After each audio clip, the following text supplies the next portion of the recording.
If you're investing in someone's deal, whether it's real estate, a hedge fund, or whatever, focus on what works for you, not about what the other person is doing. Be happy with yourself and what you're getting for what you're giving. If someone's giving you value and you love it, don't worry about what they're making.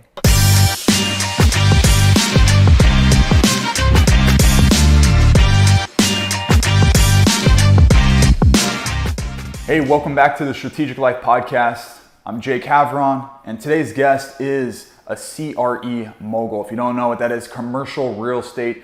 This man, it's actually really funny how we met. I met this man because I went to his podcast, not to be on his show, but to go and support one of my friends, Jeremy. And through building relationships, as we're going to talk about in this episode, we're now here where he's in the studio having this amazing interview. This man has a portfolio of over $500 million and growing in his businesses with what he invests in, Alliance CGC. So he has the wisdom, he has the knowledge, he has the application. He doesn't speak by theory, he speaks by his own personal experience and all the things he's learned for being over half a century on this earth. So you're definitely going to want to tune in because we talk about hiring. We talk about his first deal and what he had to do to build belief when he had no credibility to really show with past experiences, things that we face all the time with imposter syndrome. We talk about relationships and how to build relationships and the understanding of it and why it's so important. We go over just personal stories with how he started to learn personal development and actually giving tactical strategies on finding a root story that probably stems either good things or bad things, and how to basically pull that root out and how to find the benefit in that so then you are actually moving forward in your life. There's so many things. This man is so full of wisdom. So it is a long episode. There is a lot of stories, a lot of application, but take it in, let it absorb, and just know that by the time you're done with this episode, you're gonna feel like you have all of this wisdom just sitting in your subconscious, and it's time to apply it. So without further ado, sit back, enjoy, and take in this episode with Mr. Ben Reinberg. Let's go right into it, and let's talk about it. You're running a $500 million portfolio right now, and growing. Yeah. What's the time frame from when that was $0 to 500 million? Like, how fast did that happen? Well, I've been doing this for 28 years, and there's no real time frame because we'll buy individual properties or portfolios of properties and sell them. So it ebbs and flows. Like, I could be more than 500 million 1 week or 1 month. It could shrink down, it can increase, because it depends on the environment. So for example, in this environment, we just sold 4 assets and we're about to sell a couple more. But we just bought one, and now we're closing on the 26th of August, a portfolio of 4 properties in Florida, which we do a lot of business in. So it can ebb and flow. I mean, I think the real important point behind your question, and it's a great question, is you have to be in on a consistent basis. Yeah. Because for me, I don't keep track of what we own. I just keep pushing forward. And I always look back and you go, there's a saying, a good deal is when you look in the rearview mirror and you're like, that was a good deal. But when you're in it and if you do all the right things, and there's a lot of variables that you have to manage and deal with, and you have to have a lot of people and resources working on these investments we have, these properties, because they're all investment properties, and it allows you to create that success. So when people always say, well, what do you own in assets under management? I don't really get off on that. I don't really look at that number. What I look at is what kind of returns I make, what did I buy, how did I buy it, how I conducted myself in the process, what were the relationships came out of it. I'm at the point in my career when I close a deal or I sell a deal or I make $1 million or $2 million off a sale or whatever the dollars I make. I'm accustomed to that, but I'm more about what happened in the deal to create the success. Yeah. That's what excites me. Yeah, you're a strategist. You Yeah. love thinking about like, how can I improve this? What was the thing that was great? What should I look for next time? Right. Just like how right before this you were sharing, Right. someone comes up and within a Right. second, you know, Right. and they show you a deal, you know Right. if it's a good deal or not, Right. or if they come up with a problem, Right. within minutes you already give them a solution because Right. that's how your brain works. So I'll give you an example. So yesterday we closed a deal, and my cut is going to be 7 figures out of that deal. I don't know what exactly it's, but a lot of people will be thrilled, and I am thrilled. I'm proud, but I look at like, what did we do in that deal we could have done better?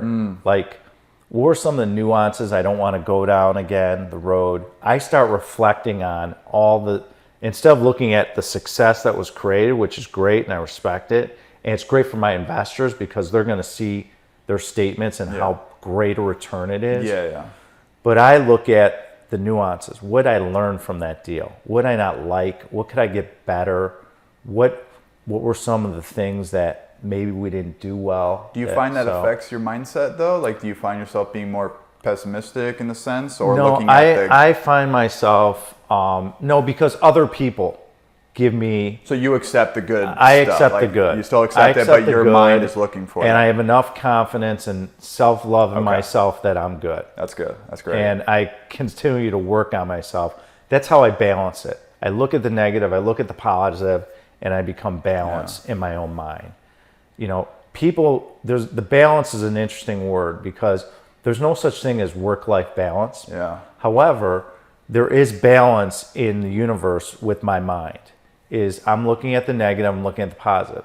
So I know the positive, great deal, money's going to be deposited, our investors are going to be thrilled. I got our publicist for Alliance, my company, can go out in the world and promote it.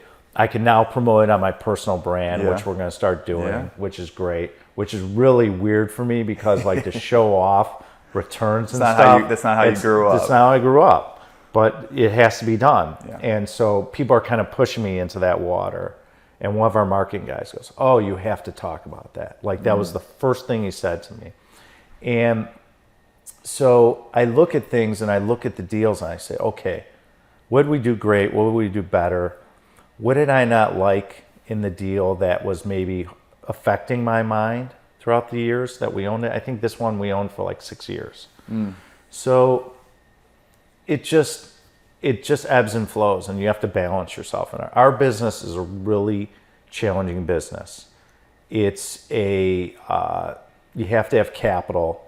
You have to have access to capital. And if you don't, you got to figure out how to bring that all in. Yeah. And that was something I did when I was young. I look back at when I get started, I'm like shocked that I was able to get to this. Like, I'm not surprised I got to this point with the hard work and persistence and the skills I've developed over the years.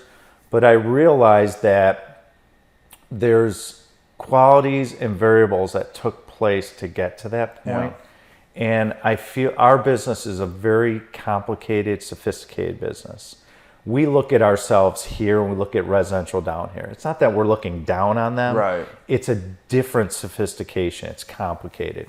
There's so many different variables you got to assess in our business to create success as an investment. Which is what I want to break down with you because, you know, people listening to this right now, they want to understand when you have a 500 million plus growing portfolio and how do you get there? What's the first step? And so we'll touch into that, but there's actually one thing that you said earlier, which is that work-life balance. Yeah. Have you ever read The One Thing by, was it Gary Keller? No, I have not. I've heard of the book and I haven't read it yet. I'm just finishing it. Get this. This is why I have to share this. I'm just finishing it right now.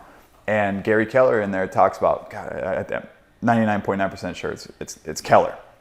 He talks about where work-life balance comes from. Because he says that it's not a real thing. It was a thing that came around in the 80s because what started to happen in the 70s and 80s is women started to be more, they started to work more. Right. And before the balance, or there was no balance, it was the man was the provider, the woman was the caretaker, and we're just speaking on just how society was. And women started to get more work, and so they started to have to make basically a media campaign about, or marketing campaign about, how the household has to be like a work-life balance. Now the wife is not always cooking, the man has to cook. Right. And he said that's where it got fabricated. There's really no such thing as work-life balance. It's all about a rhythm or a synergy between it. You know, that's, people look at it like a teeter-totter, and it's not what it is. See, what I learned, and I learned this recently, is that if you live within your mission and your values, so I'll tell you, my values are health, business, personal development. That's who I am. And there's like 7 components in a circle, okay? And that's my place. So that supports, those items support my family. I'd have to see what the other components are. I can't remember off the top of my head. But it supports all the different how in my interaction with my family and how it all comes together. And so because of that, I gravitate to, when I wake up, I gravitate to those things. That's my purpose. That's what I wake up and I'm excited about doing. Like your values. Yeah, those are my values. Yeah. Okay. And those values support other things that are important to me, my family, people in my life, my employees, you name it. And it surrounds my values. When I live in my values, I have the most confidence. I have the most passion towards. And so that's my balance. That's where I go. When I'm not in that realm, it's not that I'm not comfortable, but it's not what I like to do. Okay? So the term work-life balance isn't really correct in my viewpoint. Yeah. It's more about, if you live in your values and your mission, that's your balance, that's your passion, that's what you love to do.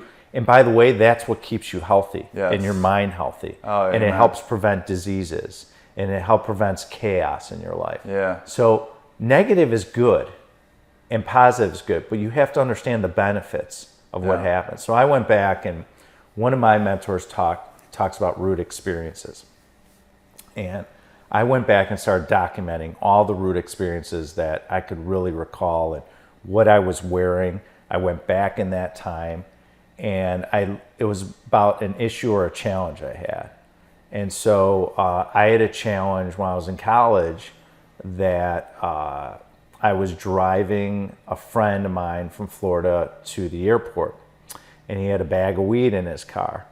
And the car was white with black tints, Florida license plates. That's how vivid your memory was. And this is driving through Indiana, okay?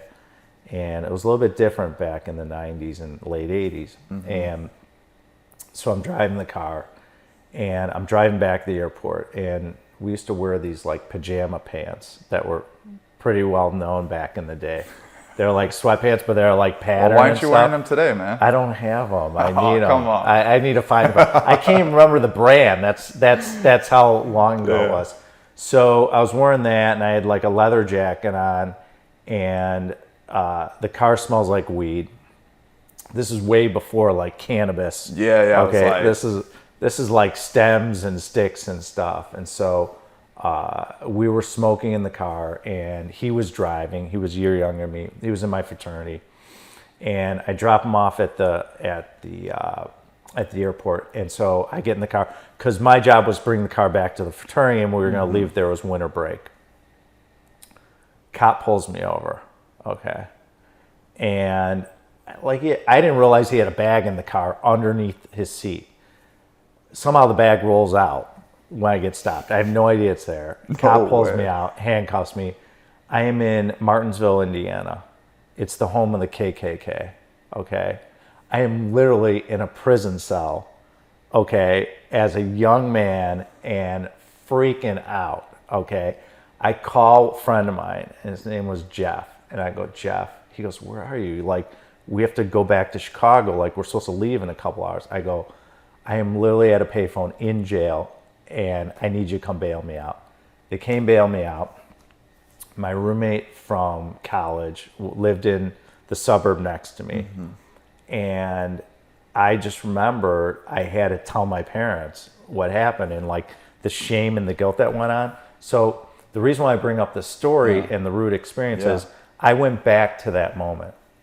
And what my mentor taught me was how you clear that, because all these root experiences affect who we are and how we move forward in life. Absolutely. And so I was able to clear the situation where I realized what were the benefits to my parents that I went through it. And I list 30 benefits. So he made you specifically write down every single benefit. Oh, yeah. Okay. And how I learned to do this is I spent a day with him. I spent a ton of money to do this. And he's from Chicago like I am. And we sat in a beautiful conference room in a hotel in the Chicago area. Mm-hmm. And I remember it because it was recently, it was like a year or two ago. And it was a snowstorm. It was like a blizzard. And he called me in the morning. He's like, I don't like driving in the snow. I'm like, you have to like driving in the snow. You're my mentor. I said, I'm spending a shitload of money on this. You get your ass to the hotel. Like, I'm like giving it to him. Yeah. I'm giving him a pep talk. Okay. And he's younger than me, but like, we're both been successful in business. And he goes, all right, I'll call you back. He calls me back. And I go, by the way, if you don't want to drive, we'll do this like another day. I said, I'll be disappointed, but we'll do it. He calls me back. He goes, you know what? I'm not too far away. I'll go and meet you there. Okay. So the whole time I was like, okay, this isn't going to happen. So it happened. And we went through all these different experiences. We went through things in business, personal life, and I was able to see the different experiences. And so I would take a situation and I'd be able to see the benefits of that person on the other side.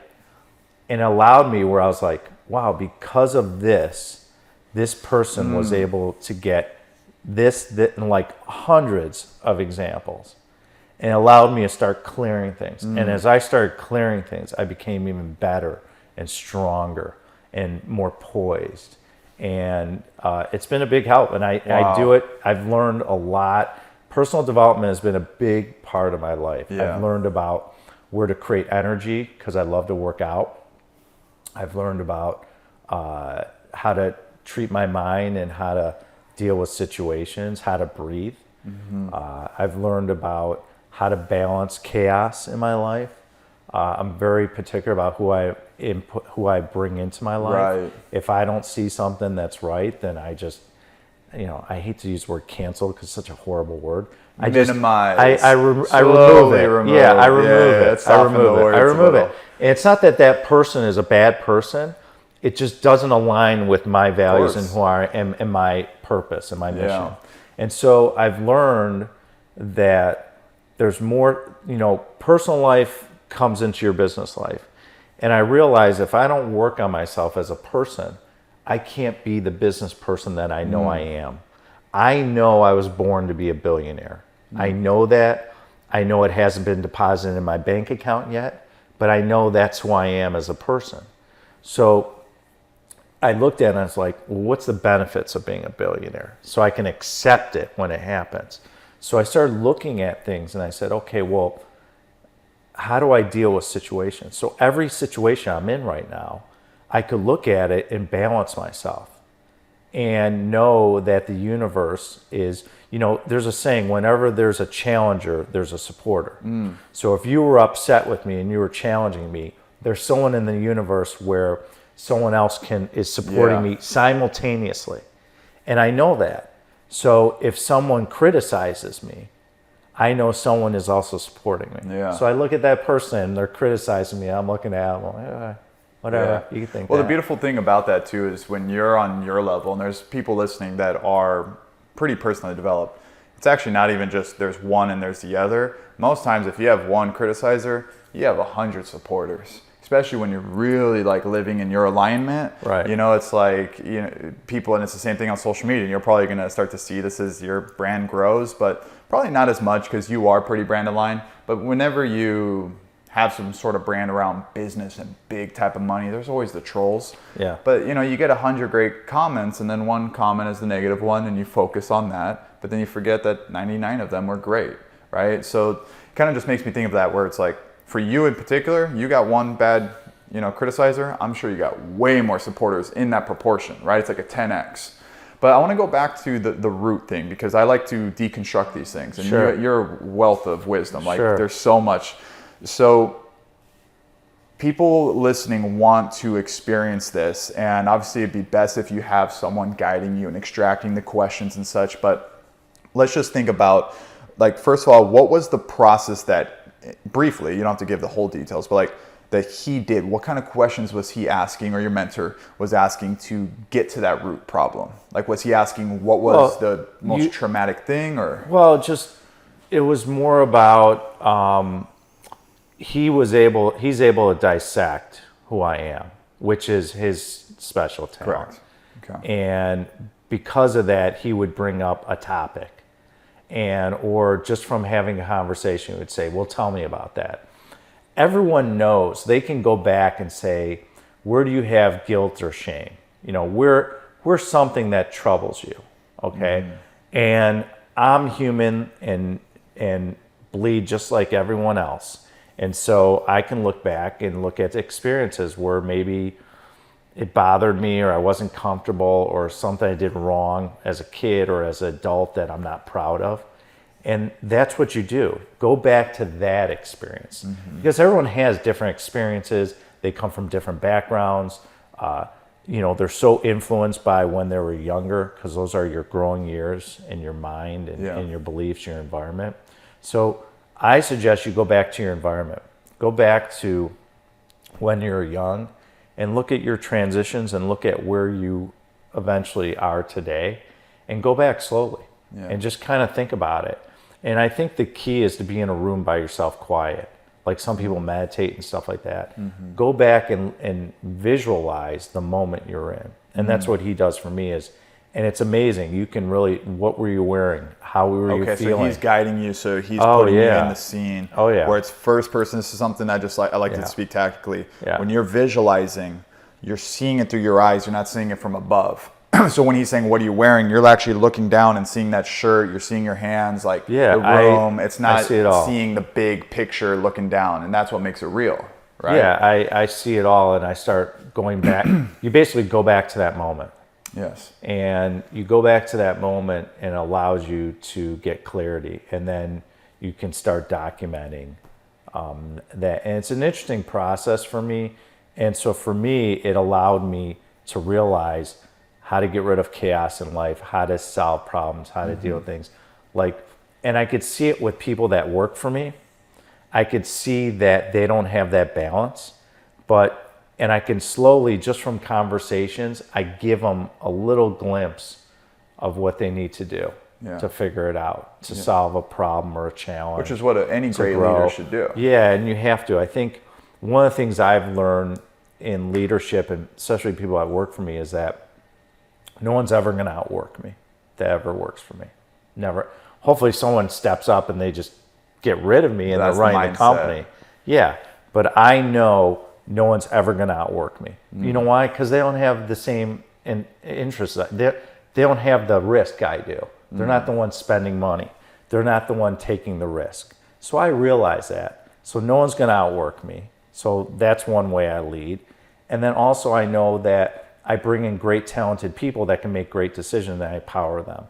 And by that creates great leaders, to have people come in that you can empower, make decisions. I love when people make decisions that work for me. I love people in my life where they're smarter than me or better than me. I thrive when people are around me and they're better than me at something that they're the experts in. Because I benefit from that and I value that. And it makes me be able to spread my tentacles wider to help people and grow and they benefit. So I've realized as I've matured in life that I don't have to know everything, but I know how to bring in the right resources to find the answers or the solutions or to help someone. Absolutely. So with my employees or people in my life, I can help them from my learning and my personal development of, have you considered this, or you should look at this, or you should do this exercise. They might not listen to me, but they know that if they do, they'll grow as a person. Yeah. And the nice thing is, anything I do in life is either I've done it, I'm doing it, and I preach what I do. I don't preach something that I haven't lived through. Things you haven't gone through. Anything I do is I've been through it. Yeah. That's a beautiful thing about my business. It is. Is that there's not one person that works for me that I haven't done the job or everything. So I can know like where the issues are. That's really when good. someone's not working hard or they're not doing it or they're not putting in the effort. I could just by osmosis, I could feel the energy and say something's off in that department. Something's off with that person. It's not making me happy. It's making me feel a certain way. And then I reflect back and I could say, and it's from experience, but it's also from all the personal development. Yeah. And I've realized that was something. So it takes me to where my next life is heading is helping people and teaching people. So for example, you said, well, how do you get into the business? I'm going to be teaching A to Z how to become a commercial real estate You're going to mogul. be teaching this. Yeah. Oh, nice. We are creating content as we speak. We're going to have something that's very unique that no one else has created. And we are going to be able to teach every aspect of commercial real estate, whether it be, I am an office, industrial, and retail expert. That's where I cut my teeth in the business. I've built 9.5 million square feet of industrial and office. I own retail. I've owned retail. I understand it. And now, last 17 years, we've been focusing on medical office. And then 3.5 years ago, we put in veterinarian office. And then our new fund is specifically for medical and veterinarian. But I can teach all those different things. I might just teach medical office in my whole sphere that we're bringing in experts that are going to teach different niches. Well, this is something that, for people that don't really understand it, and there's so much we got to unpack here. But so CRE, commercial real estate's the big umbrella. Yes. And under that, you have different pillars such as medical offices, you have retail, things like that. We're going to dive into that. But I just, in the back of my head, I want to go back one more time to, before we go into this, is this root thing, because when I'm interviewing people, and especially hearing this right now, I feel certain things that I know people want to hear, and that's why I don't want to let that linger off. So you get to the root, you get into that moment, you wrote out all your benefits of what happened, and maybe not just yourself or what benefited, but how it could have helped some other people. So you're writing this list down.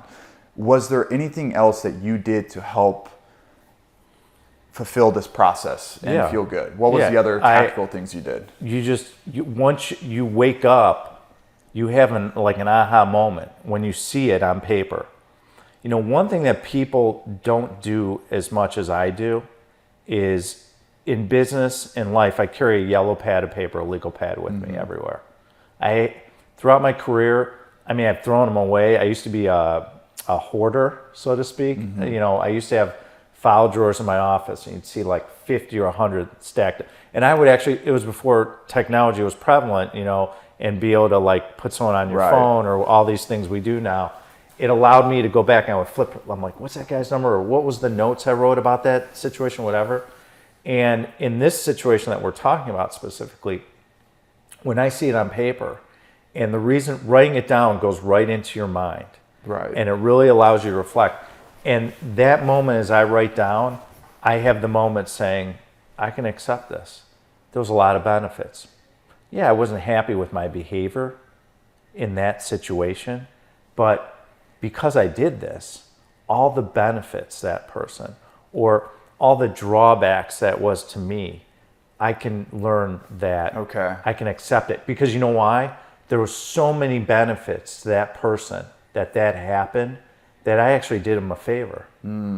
So the whole time I'm thinking so much guilt and shame, when in fact it was more like, yeah, maybe I did something wrong and it was guilt and shame, but there was a lot of benefits to that person from my actions.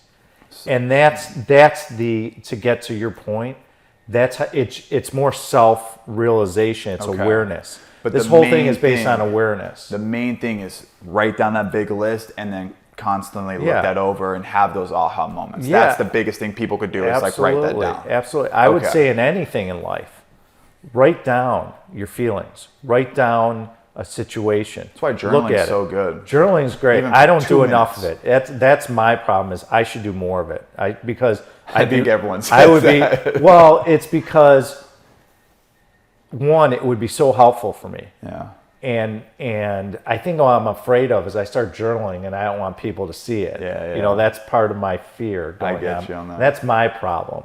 Is that a limiting belief? It is a limiting belief. However, need to work through this? I'll get over it. Is there a route to this? Maybe after this discussion, I'll start doing it. Yeah. Maybe you'll influence me. So I started realizing that because I went back and I'm like, you know, every moment of my career I was using these legal pads. They're yellow. It's got to be yellow. I used to have some white. I like yellow. I like consistency in my life. And so I realized that, man, I was really able to grow and develop when I started writing things down. So with that exercise or anything you do for your audience, especially if you're younger and you're getting started in business or you're just learning or growing in business, maybe you're 5 or 10 years into business, I believe when you write things down, it is so much more powerful than the computer. People are like, well, send me an email. I don't want to do that. I want to call. Yeah. Some of the people that work for me and some of the, like even my kids or whoever, don't like me calling. I have to call because I am more efficient in calling you than I am texting you. Yeah. You're not going to understand my message. You're not going to understand my emotion. You're not going to hear the tone of my voice. You're not going to hear the sincerity or the urgency. And I feel the phone is a lost art in this current environment we live in. And so I go the other way. I'm like, oh, I'm getting on the phone. I love getting on the phone. And I think I'm an expert at getting on the phone. Yeah. Because that's how I learn. Art of communication. Right. It's my way of communicating. That's my preference. So all these things to help your audience is write it down. Yeah. And especially if you work for someone, okay, or even if you're an entrepreneur. Let's say you work for someone or you're in a meeting and you're an entrepreneur, whatever it is. There is no way, okay, on this earth that you can remember every single moment. Like you think you can? Well, we're going to be done with this discussion and I'm going to go back and have a conversation and say, oh, what did you and Jake talk about? I'm not going to remember anything because I'm not writing it down. Yeah. I might remember some points and stuff. I remember all the details behind it. I remember the deep dives on certain things. So when you write something down, if you're in business or in life or whatever, first of all, it's a respect factor to the other person you're dealing with. It's important. It's also ability to go back and recall and learn from it, and also to put it back in your mind. You get more productive actions from writing things down than putting it on a computer and not writing it down at all. Absolutely. And that's the difference. I see people that I like the fact that like everyone that works for Alliance has tablets. We all use what Microsoft Surface Pros. Best thing I ever did was invest in them because you could write on them. They're tablets too. And it attaches to your computer screens. You can bring it anywhere. It's a beautiful thing. Nice. But the tablet allows you to write, so it still gets that theory. Yeah. I still like paper. And I know people are like, well, Ben doesn't care about the environment, this and that. No, I'm fine with that. I'm shredding it. It's going to go back into the earth. It's fine. It's paper. It's natural. And I'm using ink. Okay, so the reality is that's what works for me. Right. So legal pads are going to stay in business as long as I'm alive. This guy's like trying to sell legal pads over No, there. but that's the case. The legal pads are going to stay in business as long as me and my generation are alive because we're going to write things down. Right. And I just believe in that. And that's the art of communication, my friend. And so it's so good. So writing down the 30 benefits, that's something that's I know people could take. And I've done some processes like that. So, but let's transition into the art of delegation. Because you right now have, like we mentioned, a huge conglomerate. It's the Alliance of CGC. Alliance Consolidated Group of Companies. Consolidated Group of Companies. So it's a plethora of different companies in different senses, Yes. different industries. How many people do you currently have working with you? We only have like 7 to 8 internally, but we have resources all over the country that support us. So, and the reason why we did that was back in the day, if you rolled back 30 years, we probably would need 50 to 60 people. I went back and analyzed what would you need to do certain jobs. Well, the thing is, we might have in property accounting we'll have like 6 or 7 people working on all the properties. So those people are part of our team, Okay. but they might not be direct employees that I actually Correct, hire. yeah. And I learned that. I learned back in the day, you'd have to have everyone as an employee, and we'd all be in the same office. And years ago, technology came on the scene and things changed. And I realized that I just need a leadership team of 4 to 5 people for different departments. We need VAs, and we need key people underneath those departments. Yeah. Everything else could be outsourced. So I started outsourcing everything, and it's worked out really well because if you find the right resource and you pay them enough money, and the greenback, the U.S. dollar goes a long way. Yeah. Okay, to compelling people and influencing them. And so I have a big habit. I overpay people. I pay people a lot of money, and I have a lot of resources, and I treat them right. And I've learned how to interact. And so what ends up happening is, even though they're a third party or resource, they're really part of our company. They might not be the employee, but even our attorney, who we give millions of dollars of business with every year in transactions and leases, and it's like a river of money that just keeps flowing. But because of that, we have a loyalty built in. Everyone that works for me gets great service. We have the ability where, our accountants are responsive. They take care of things. We set up processes. Yeah. So because of that, I'm able to leverage off of them and then bring in other resources that tie into them. Okay. And obviously with technology, we were one of the first companies to come out with an investor portal in the commercial real estate industry. That was a huge deal for us. And that allowed us to not have as many people. I had 5 or 6 people specifically handling our investors because we had checks, stamps, envelopes, green ledger paper, statements.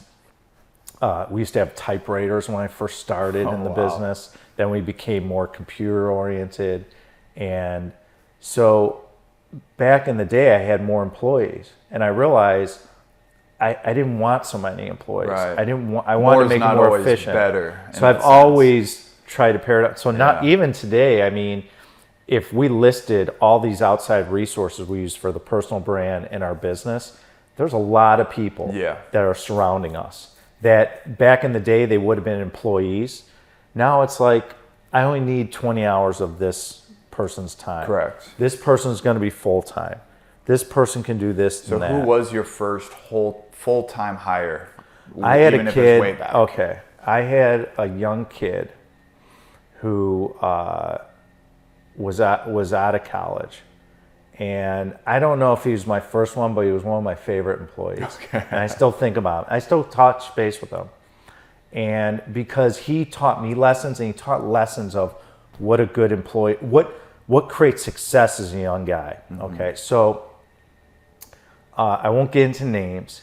He was from New Orleans. Okay, his father was in the self-storage business. Okay. Very successful. Came from a little enclave within New Orleans, which we own real estate down there, and so he had this Southern mannerism. Okay, great attitude.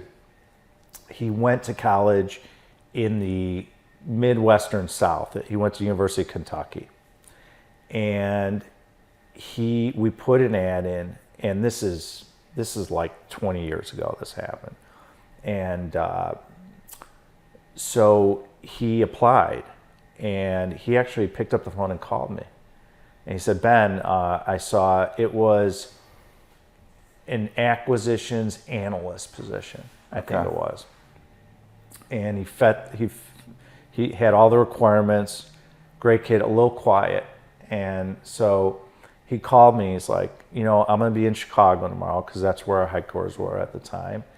And I said, okay. He goes, I'll come in. I'm going to fly in. I have to be there anyways. Okay, that was his excuse. It was brilliant. So I saw the whole setup. I'm watching it, and so he comes into the office. He's got an MBA from University of Central Florida, financially astute. He's literally 22 years old, maybe about to be 23. Okay. We're up in the suburbs of Chicago. He rents a house in Deerfield, Illinois. Okay, it's got to be like $3 or $4 a month. And back then, that was a shitload of money. Yeah. He's a young guy. So, and he was with his now wife, and they have kids, but it was his girlfriend at the time. So he rents his house, and his work ethic was second to none. Everything he did was gold. Everything he did stood on its own. Everything he did, I could turn my back and know that he could do it better than me. So we took down a large office portfolio in the Midwest. It was probably like a $40 million deal. Tenants, multiple tenants, Fortune 50 companies in the buildings, Class A office buildings, huge campus. It was probably like 400,000 square feet on like 20 acres. I was really young. It was a big deal for me. He does all the financial analysis. We used a program called Argus. I used to spend like 20 grand a year, which was a shitload of money back then, on this software. And basically what it did is it averages cash flow. I'm not going to bore you with the details in our business, but it basically averages cash flow. Like if you lose a tenant, how fast do you absorb it? What do you have to spend? Okay. What's the probability a tenant's going to renew? How long does it take you to fill a vacant space? It's extremely sophisticated software. Okay, it's not like Excel. It is like really manipulating details. He was great at it. I taught him how to use it. He picked it up quickly. He was amazing. The thing that I loved about him is not only was his work gold and he was accountable, but he cared about what he was doing because he was living his values. But what he did was he was always the first one in and the last one to leave. He made a point. It was almost like an internal competition. And I had a young family at the time while this is all going down. I had kids that were either, had a pregnant wife or our kids were being born, or my oldest was maybe 3, whatever it was at the time. And I wanted to get home to spend time with them. But he would stay till like 8 or 9 o'clock. Wow. Like we were working like these New York, Chicago hours at the day. And it would be like 7. I'm like, I always wanted to be the last one to lead. And so it was funny. So I would just wait. I would wait to see him leave. He was waiting for me to leave because he made it a point. His point to me was, I'm your best employee. I might be your youngest, but I'm your superstar. And my biggest fault when I was younger is I was penny wise and pound foolish. I didn't accelerate his salary fast enough. I didn't give him the hook of, hey, you should be owning a piece of what we're doing. I didn't have the plan in place. So would you recommend that now for people that are hiring, especially if it's a full-time person, whether it's a compensation plan that shows a promising future or even equity in the company? Is that what you do? I think what we've learned is to create KPIs and to have bonuses off the KPIs, depending on if you're in a revenue generating position.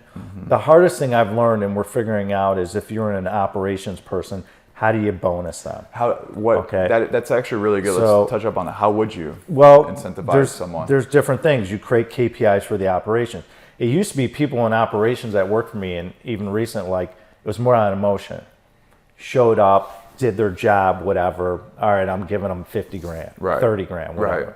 Or this person's been ebbing and flowing, so I'll give them something, but like if I lose them, I don't give a fuck. Yeah. Because I'll excuse my language, but I'll replace them. Yeah. Because there's plenty of people out there. Yeah, it sucks to train and have that comfort level. So what I advise people is set up your company where you have these metrics and take the emotion out of it and just be more like everyone's a widget. That's where we're going in this world because there's a place for everyone. I would say incentivize them.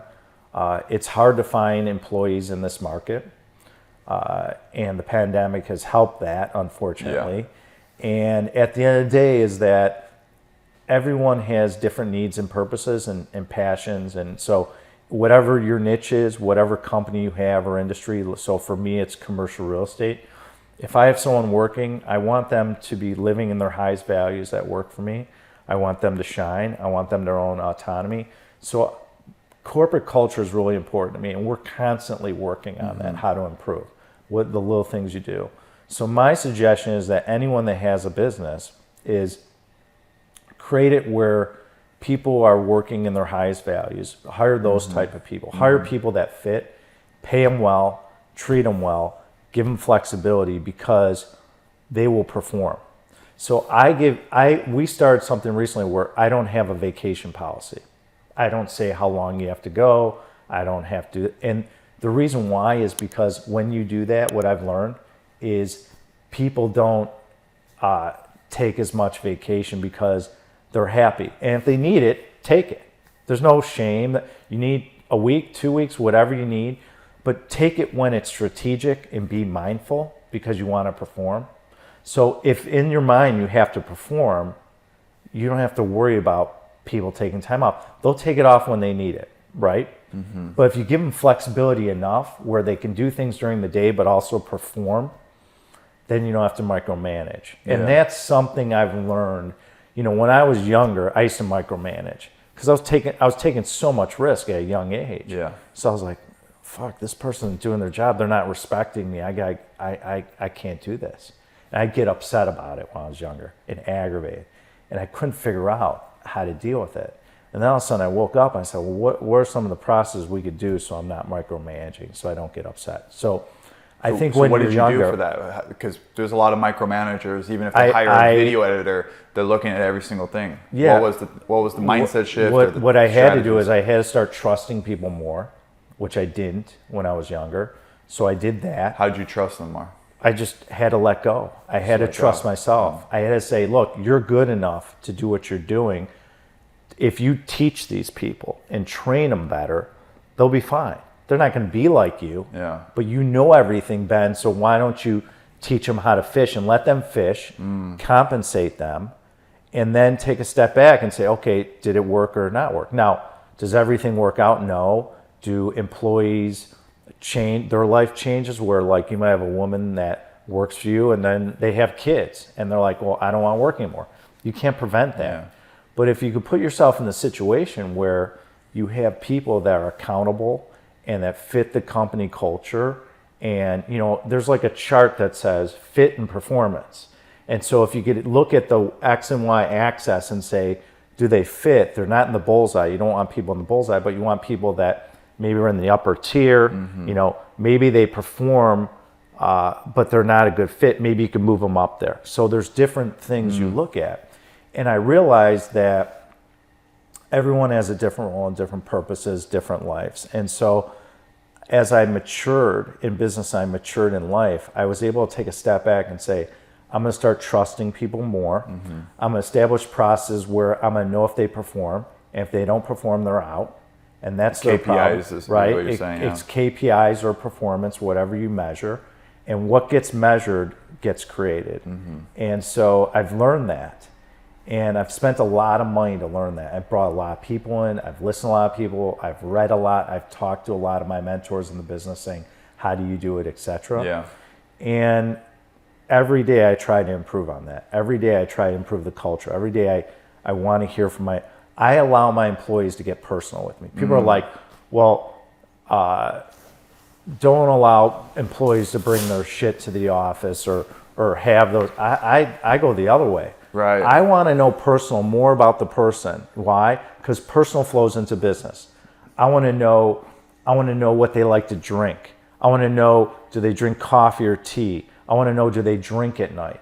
I want to know. Is this just through casual talk? I want to be vulnerable. You care about the person. I'm going to tell them about me, what my routine is. Everyone in my office knows I like to work out. Well, now you got a personal brand. Everyone's going to know. Well, right. And so now I'm like, okay, I'm going to open up, right? Yeah. You're going to know I work out, okay? You know I like to collect wine, okay? You know I like to wear certain clothes. You know these are the cars I like to drive. Yeah. You know that I get my hair cut every 2 weeks. You know that that I'm from Chicago. They know everything I like about you, Ben. Yeah, I mean, right. And that's okay. I had to accept that. Yeah. It took me a long time to accept that concept. And I think if I was younger, and like to your audience, is work on yourself, be authentic, accept who you are. You don't have to prove yourself to anyone. Prove yourself to yourself. Yeah. And people say, well, who do you compete with? I compete with myself because I know the best Ben Reinberg will shine to get to where I want to go as a person. Absolutely. And the people I want to help. And I think all the lessons I've learned to date, I could share so much knowledge and experience. My content that we'll be rolling out is going to be so powerful because, yes, we're going to teach every segment of the business. Okay, I'm in commercial real estate. We use the acronym CRE. Okay, that's the fancy term. Please, by the way, describe for people, because I'd say about a small portion understands, maybe is in real estate. Take the complex of what you do in CRE and what it's like and simplify that so people could understand what this business is. So commercial real estate, the real foundation is you have businesses that are your tenants. That's the foundation. It's not individuals. You might have individuals that rent from you, but they're coming in as a corporation. It could be a sole proprietor to a large C corp, you name it. That's the foundation of commercial real estate. There's different product types you could have. Okay, so there's industrial. Okay, there's office. There's general office. There's niches within each of these. So let's take industrial. Industrial, there's flex. There's distribution. There's manufacturing.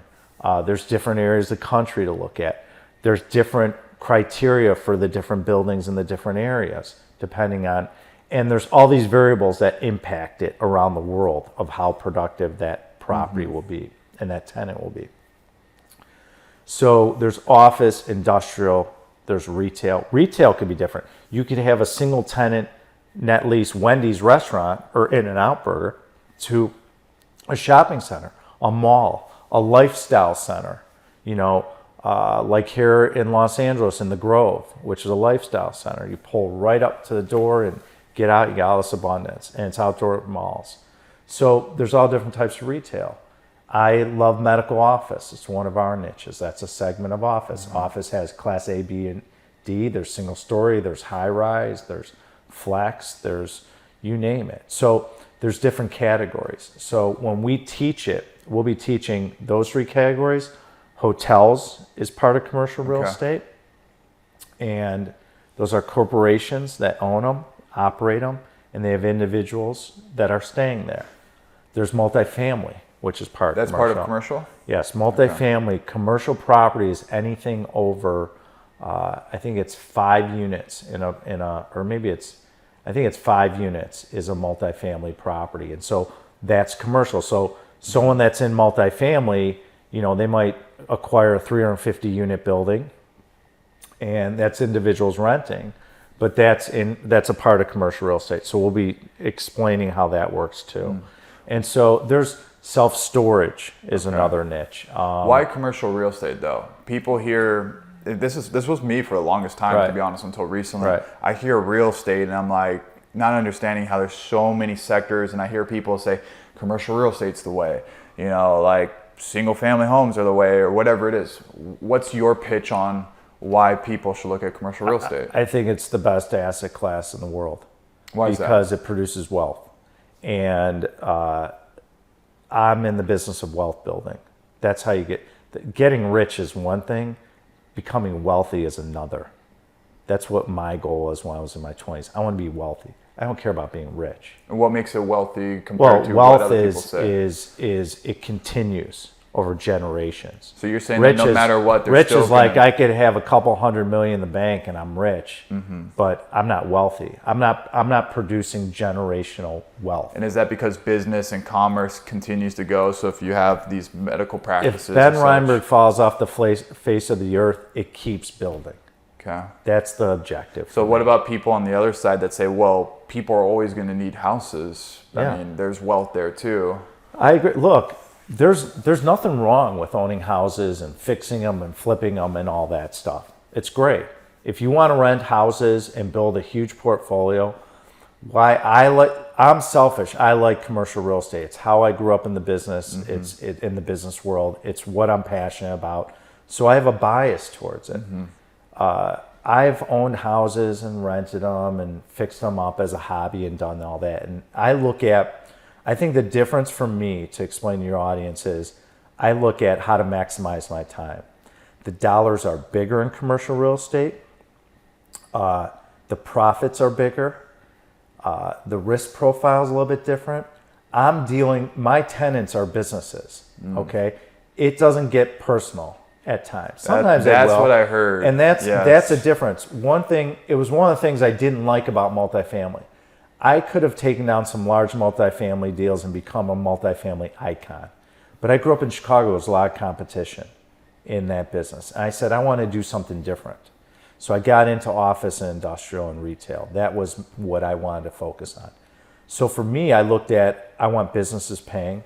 I don't want to get the midnight phone call that the toilet's broken. That's or the my common, management the common company. objection, right? Right. So that's one. Yeah. And so I said, I don't want to deal with people's personal shit. Okay. So I said, well, I don't like that. Literally and figuratively. Yes, literally and figuratively. As well said, Ben. And so basically, I looked at it and I said, okay, so I don't want to deal with the personal side. I want businesses paying me that are capitalized, that can pay rent. And I want to have a purpose for the space. So I started realizing, like, this is something I like. Bigger dollars, better profits, can finance it. And also I can make other people money. So I started realizing that I could use other people's money to buy a $10 million deal when I was younger. So I said, what a beautiful thing. I could use other people's money, get equity, build wealth. Commercial real estate has great tax benefits. We have the best investment in the world right now. Yeah, I got a couple clients that do commercial real estate that I work with. That's why when people say to me, why is the Alliance Medical Fund so powerful? Well, it's powerful. I get cheaper cost of capital being a fund. I got great buying power. Not only have a strong brand that's been around for 28 years, but I can move quicker and I can really enhance our brand. Number 3 is diversification in a fund compared to syndication. And the 4th is scalability. So we have between having assets, medical properties that are recession and pandemic resilient real estate. Right. Think about the investment. You can make a great return, tax benefits, and invest in where the foundation is the human body. That's what I love what I do. So when people say, well, why commercial? It's because the dollars are bigger, great tax benefits. You're not dealing with individuals, you're dealing with businesses and companies that are capitalized if you analyze it right.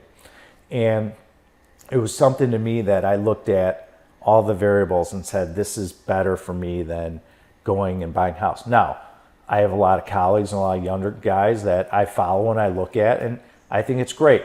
They do 70 flips in a year and they make a lot of money. It's great. I like doing it where I can buy 10 or 20 buildings in a year and do the same, do 4 or 5x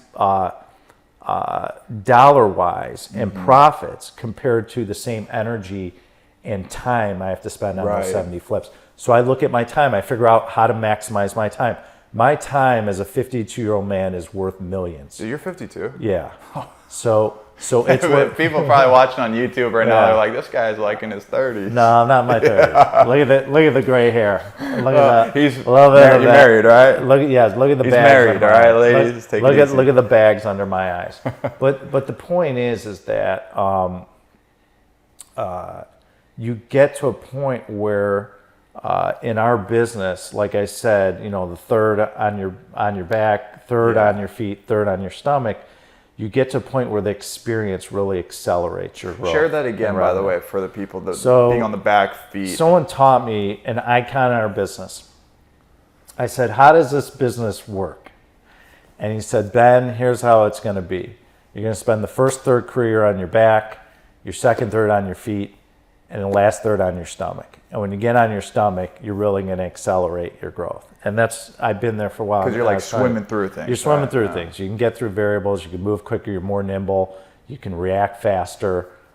It's the place you want to get to. Well, how do you get there? You have to grind. You have to show up. You have to do things differently. One of the things that I did in my career, and I still do today, is I like to work on a Saturday. I know it's not sexy. I know it takes out of your farmer's market time or ability with your significant other or your girlfriend Unless or if they all like these things. doing it too, then. Right. However, what I learned was, what are some of the ways I could differentiate myself? So my father taught me a story that lives with me today, and I want to share it with everyone why I work on a Saturday. His friend was a guy who was an attorney in the city of Chicago, and he lived in our area. And he was an upcoming attorney. He was at a big law firm. He worked on Saturdays. He was the only guy in the firm. The firm probably had a couple hundred attorneys. It was a decent-sized firm in Chicago at the time. This is back in the 60s and 70s. He gets a phone call by a guy named Ray Kroc. Calls the firm on a Saturday. He actually picks up the phone. So obviously, if everyone doesn't know, I don't know if you've ever been to a McDonald's in the world. They're all over the world. What is that? What company is that? McDonald's. It's out of Oak Brook, Illinois, which is in my backyard where I'm from.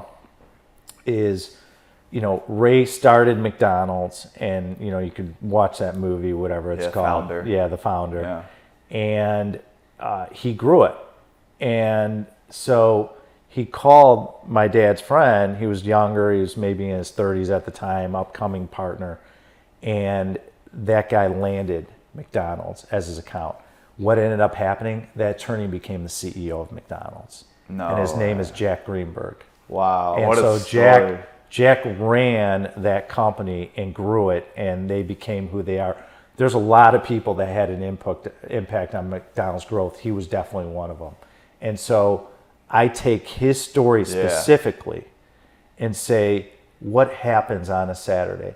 I've had so many historical moments in my career on a Saturday that have happened that have changed my life. What's one that comes to mind? Well, I'll give you one. I have one that, I have a ton of them, but one that comes to mind is I had an investor of mine. I was raising money for a deal out here on the West Coast.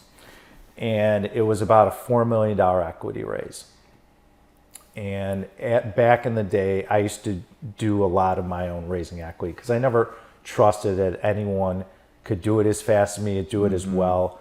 I always felt that if I'm the one spending money, I'm always going to have the vested interest. And behind that was, when I was younger, we used to have a conference room, and we always had conference tables. And I would say, people would come into the conference room and pitch me like, I'll raise equity for you. I'll do this and that. They were never able to do it. So I said, if you're going to do something, do it yourself. But I do encourage you, delegate if you find the right people to do it. Right. Raising equity is a very challenging thing for people. It's tough. It's mentally tough. It's hard when people say no. Yeah. It's hard when people criticize you. When you're raising equity, you see every side of human nature coming at you, and you have to be able to deal with it. So on a Saturday, it allowed me that the phones weren't ringing, the fax machine wasn't going, my employees weren't there, and I had no family around me bothering me. So I could do it at home. I went in the office. And my tradition is when I raised equity on Saturday is I always have the lights off because the sunlight would be coming in. So I would calm myself, calm the environment, and I would stand up. And I always had a headset, which I still do today, and tied into my hard line. So the challenge was, to me, was one of my investors said, I don't like your equity splits. You're changing on us. I said, yeah, I'm growing in the business. I said, I've earned it. He's like, I don't like it. I don't like your structure. Okay. He was going to put in $1.5 million out of the $4 million. That was a lot of money for the percentages. So I said, and God bless his soul, he passed away recently, and he was a big component of my business, this gentleman, I said, okay, no problem. I said, that's okay, we disagree. And I said, your group, you'll probably end up regretting not coming in. I might get calls from the people in your group that come in. So I go on a Saturday, okay?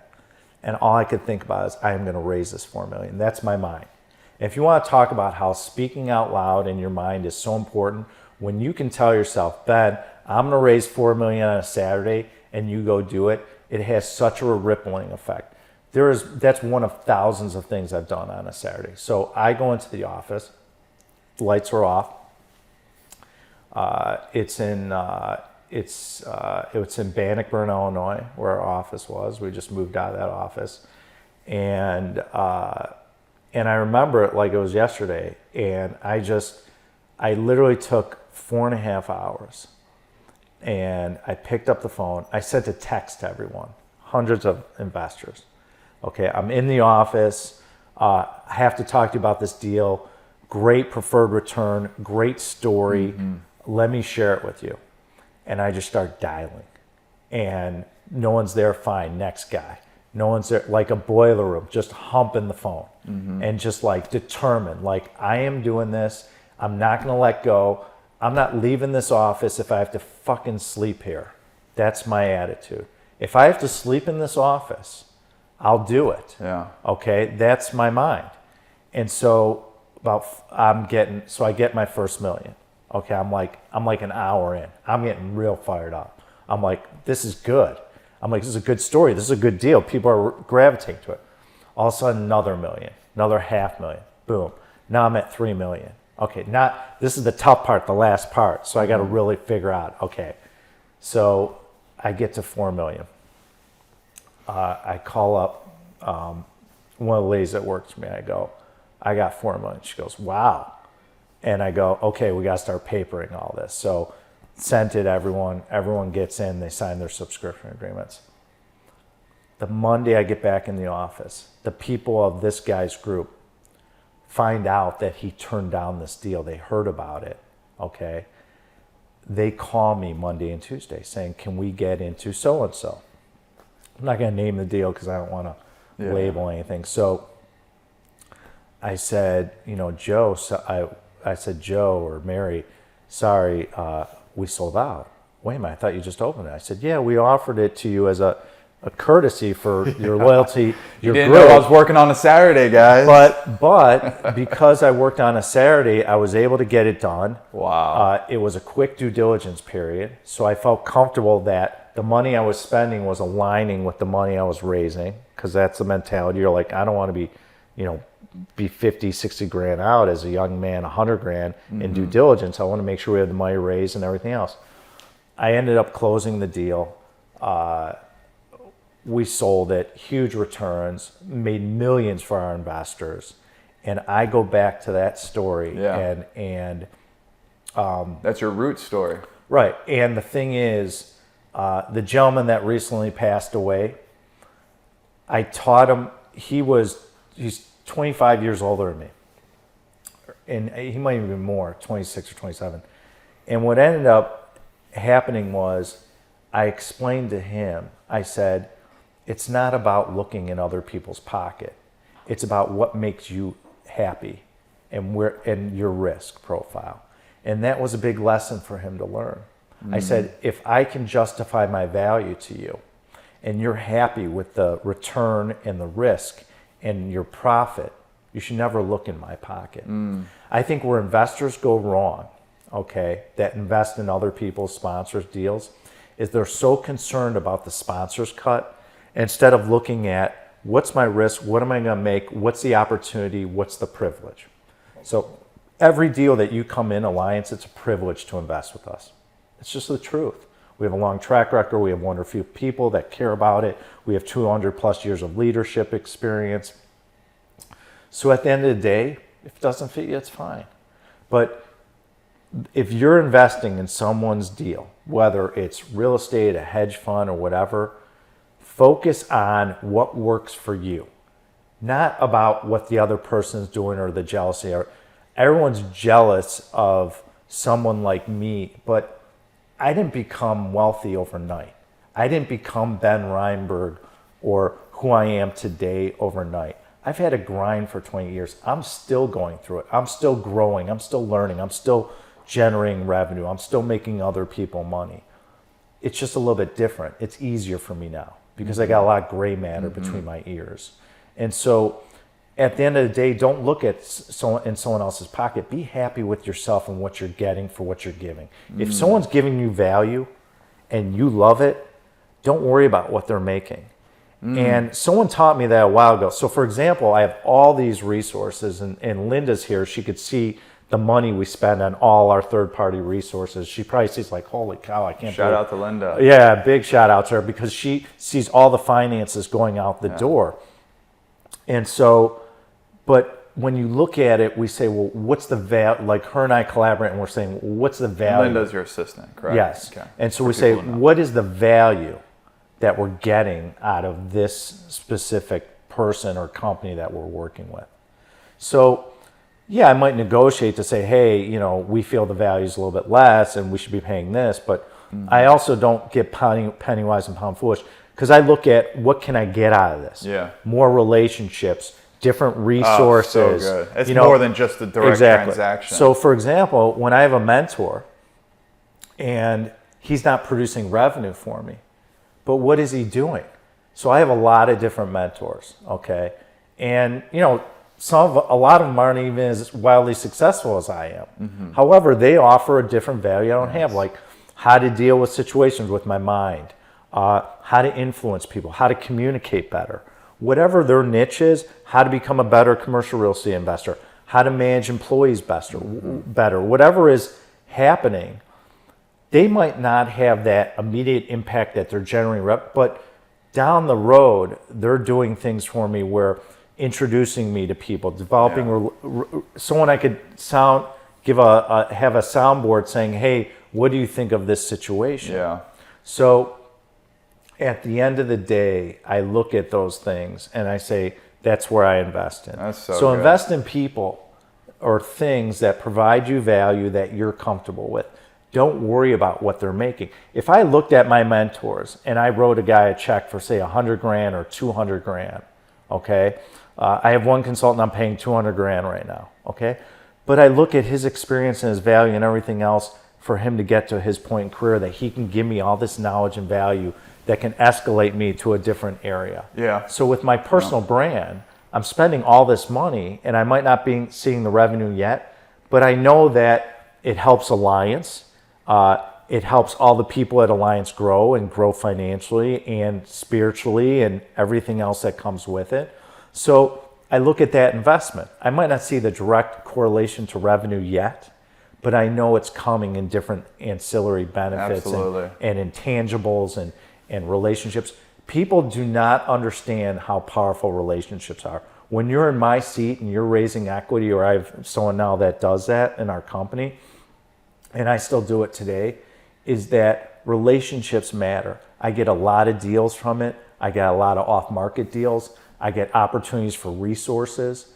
We are so resource rich as a company, and that all has stemmed from relationships and cultivating and building them, enhancing them, and spending money on them, and having the opportunity to be in rooms with certain people to meet these people that I've invested in. So I always suggest is invest in yourself. Keep investing in yourself. Keep investing in people. And that will create you, I am a money magnet. And the reason why that happens is because I invest in people. Yeah. I invest in a lot of people. Yeah, business is a relationship game. And I think that's where, younger generation people don't fully understand that. There's a couple things I want to add to this. So number one is business is all about relationships. You're so evident on that. Build the relationship, the business will come. Make the connections. I've had connections with people for years where I never thought there would be business, and then somehow there's a unique avenue opens up, and now there's an investment opportunity. I'm sure you've seen that as well. But going back to what you were saying, just because everything, I just want to make sure people are absorbing this, right? Because this is so much wisdom. It's really cool to see how your root story of your working on Saturdays was that story you just shared, but that actually got rooted into you because of a story you heard from your dad, right? But now every Saturday you're working from that. And so, for people to understand, working on Saturdays, like a lot of us are entrepreneurs here. You're working all day, every day, any day. But I do find Saturdays being the ones that are enjoyable. And think about it, it's 52, extra days a year. Even if you did 49, that's an extra 7 weeks of efficient work where the energy is different because not everyone else is working. You don't have as much distractions. I actually love basically setting out everything to the side. I'm not getting my phone's not calling as much, and I'm doing creative work. I'm picking up the phone and calling up friends, what I do, this is a tactical thing. I just go through my texts and I literally scroll through my text messages. I'm like, oh, I didn't send that person a message for a while. Let me just connect with him. And then now that leads to, hey, we should meet up for coffee. Oh my gosh, yeah, we've been busy too. Now we get to sit down, catch up where we are in our life and business, and now maybe a business opportunity comes from. That happens on Saturdays. So I wanted to really unpack that, but what you were sharing with the value as well, which is so beautiful, because actually it leads to a question I want to ask, which is there's a lot of new people here that maybe have never invested in real estate. There's majority of people that probably invest and are not going to be doing what you're doing, which is holding portfolios and such. What would your recommendations be for someone that maybe has some money to put into investments or to thought about it? Do they need a lot? Can it be a little in CRE? Like, how would you just guide someone that's completely new in this? You have to look at what you're willing to invest. My suggestion to someone that's younger is whatever you're going to invest, imagine if you lose it. Because you got to be okay with it. There's risk. You invest with us, it's highly unlikely you're going to lose money, but you can. Not every deal's perfect. You might break even, you might lose a little, you might make a lot. It averages. I always tell my investors, if I go 8 or 9 out of 10 in my career, that's a hell of a career. Some investors think I should be 10 for 10 because I walk on water. We don't. No one does. And if they tell you that, they're lying to you. So here's the thing, that you can invest in commercial real estate in any realm. Okay, in our new fund, our minimums are 100,000.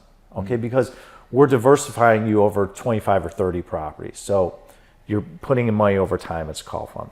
However, if you have some money and you want to invest in commercial real estate passively, which I advise for people, is you can invest with us, you can invest with other people at different levels, whatever's comfortable.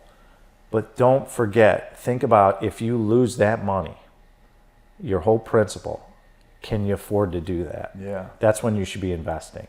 And that's the goal, is making money so you have enough money to invest. And if you invest, say, hey, if I lose this, I'm going to be okay. Yeah, that's really good. That's where the fearless part of me and a lot of people come in, is that I'm okay. If I lose money, I'm okay because I'm going to keep going because I know I'm good enough to make it back and keep going. So that's one thing to know. 2 is pick a right sponsor. Okay, so I invest in other sponsors and other deals, and people ask me all the time, like, Ben, what do you do? How do you qualify someone? Here's what I do. I ask them, how do they solve challenges, problems? I use the word challenge instead of problems. How do you solve challenges? That's why I ask the sponsor, because anyone can pay you a quarterly preferred return. For anyone that doesn't know, a preferred return is just basically almost like an interest payment. It's ordinary income, and say, so if you invest $100,000 and I pay you 6% preferred return, $6,000 divided by 4 quarters in a year, you get paid proportionate shares for that return.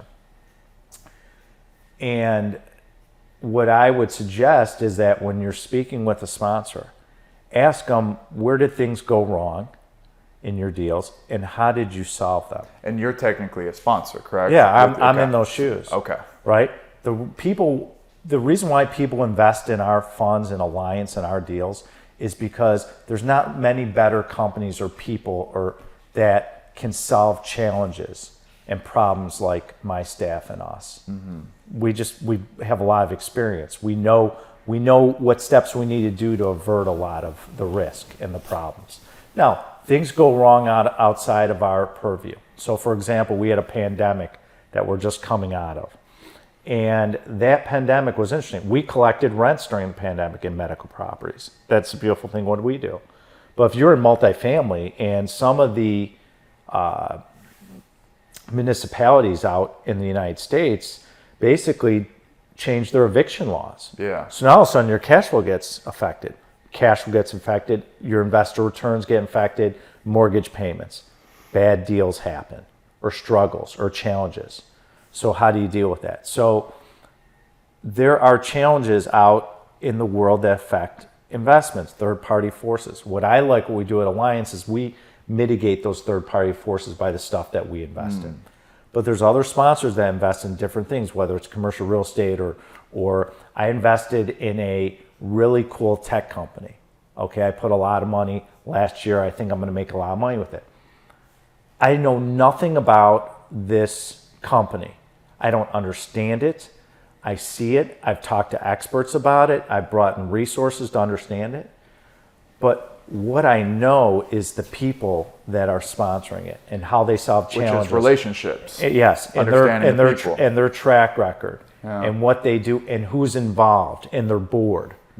So credibility, the rapport, solving challenges. So to take my company as an example, why people love investing with us is because great leadership experience, amazing, incredibly at solving challenges because we could show it and prove it. We had a challenge, this is how we did it, this is the profit we made, here's how we solved it, right? And so that's how I invest in commercial real estate.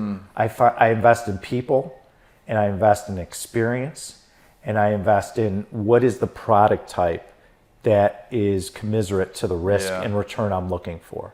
So I'm conservative investor in nature. So I like conservative investments with upside. That's why I love medical and veterinary properties and the office, industrial, and retail stuff we've done and still do. So that's the suggestion: is understand the sponsor, understand that you can lose your money and be comfortable with it. And when you can do all that, then you could turn your back and keep going. Don't let them do the heavy lifting. At Alliance, we do the heavy lifting. Our investors are passive. They don't have to be real estate experts. If you're going to be an active real estate investor, that's a whole nother side of the coin. You better educate yourself. You better surround yourself with people that have been there and done it. You better spend more time than you think learning. It's not a 9-to-5 job, commercial real estate. It will never be a 9-to-5 job. It's a grind. Okay, things happen. Things happen late in the day. Okay, I got to stay a few more hours. I got to get in early because I'm dealing with a different time zone or whatever. Or I have a lender that has an immediate need in order to get a deal closed. So you need experience and you need to commit. You need to get into the deep water and walk in and feel comfortable if you're going to be an active investor. Which we do have a couple active investors listening, and this is definitely empowering for them to hear that people like you are going to invest in them if they could build a relationship. Absolutely. And show credibility. And if you're an active investor, one thing I could tell them is that become resource rich. Your resources are your key to becoming a successful active investor. And I have a great inner circle of resources that are around me that are so powerful that not only elevate me, they give me confidence. I could turn my back. I know it's great work. It's better than I could do. And that starts with your attorneys, your accountants, your third parties, whether it's engineers, architects, anything in our business. Property management, if you're going to third party it or you're going to bring it in-house. So you have all these different decisions. And if you're younger and you're starting off in the business, you have to be patient. Patience is a real thing that happens in our business. It is a marathon business, our business. Don't get in and think, okay, I'm going to get rich quick. Right. And if you see anyone on social media and they're telling you that, run. Because it's not the truth. That's not the way commercial real estate works. It is a grind. It takes time. But I can tell you, when you do what I've done and you stick with it and you're persistent and you show up every day and you're consistent and you continue to work on yourself and grow and you bring in third-party resources, there's no better business in the world. There's no better way to make a lot of money and build wealth. That's my personal opinion. Now, you have to realize I have investors from all parts of life. Traders that traded commodities to stocks to bonds.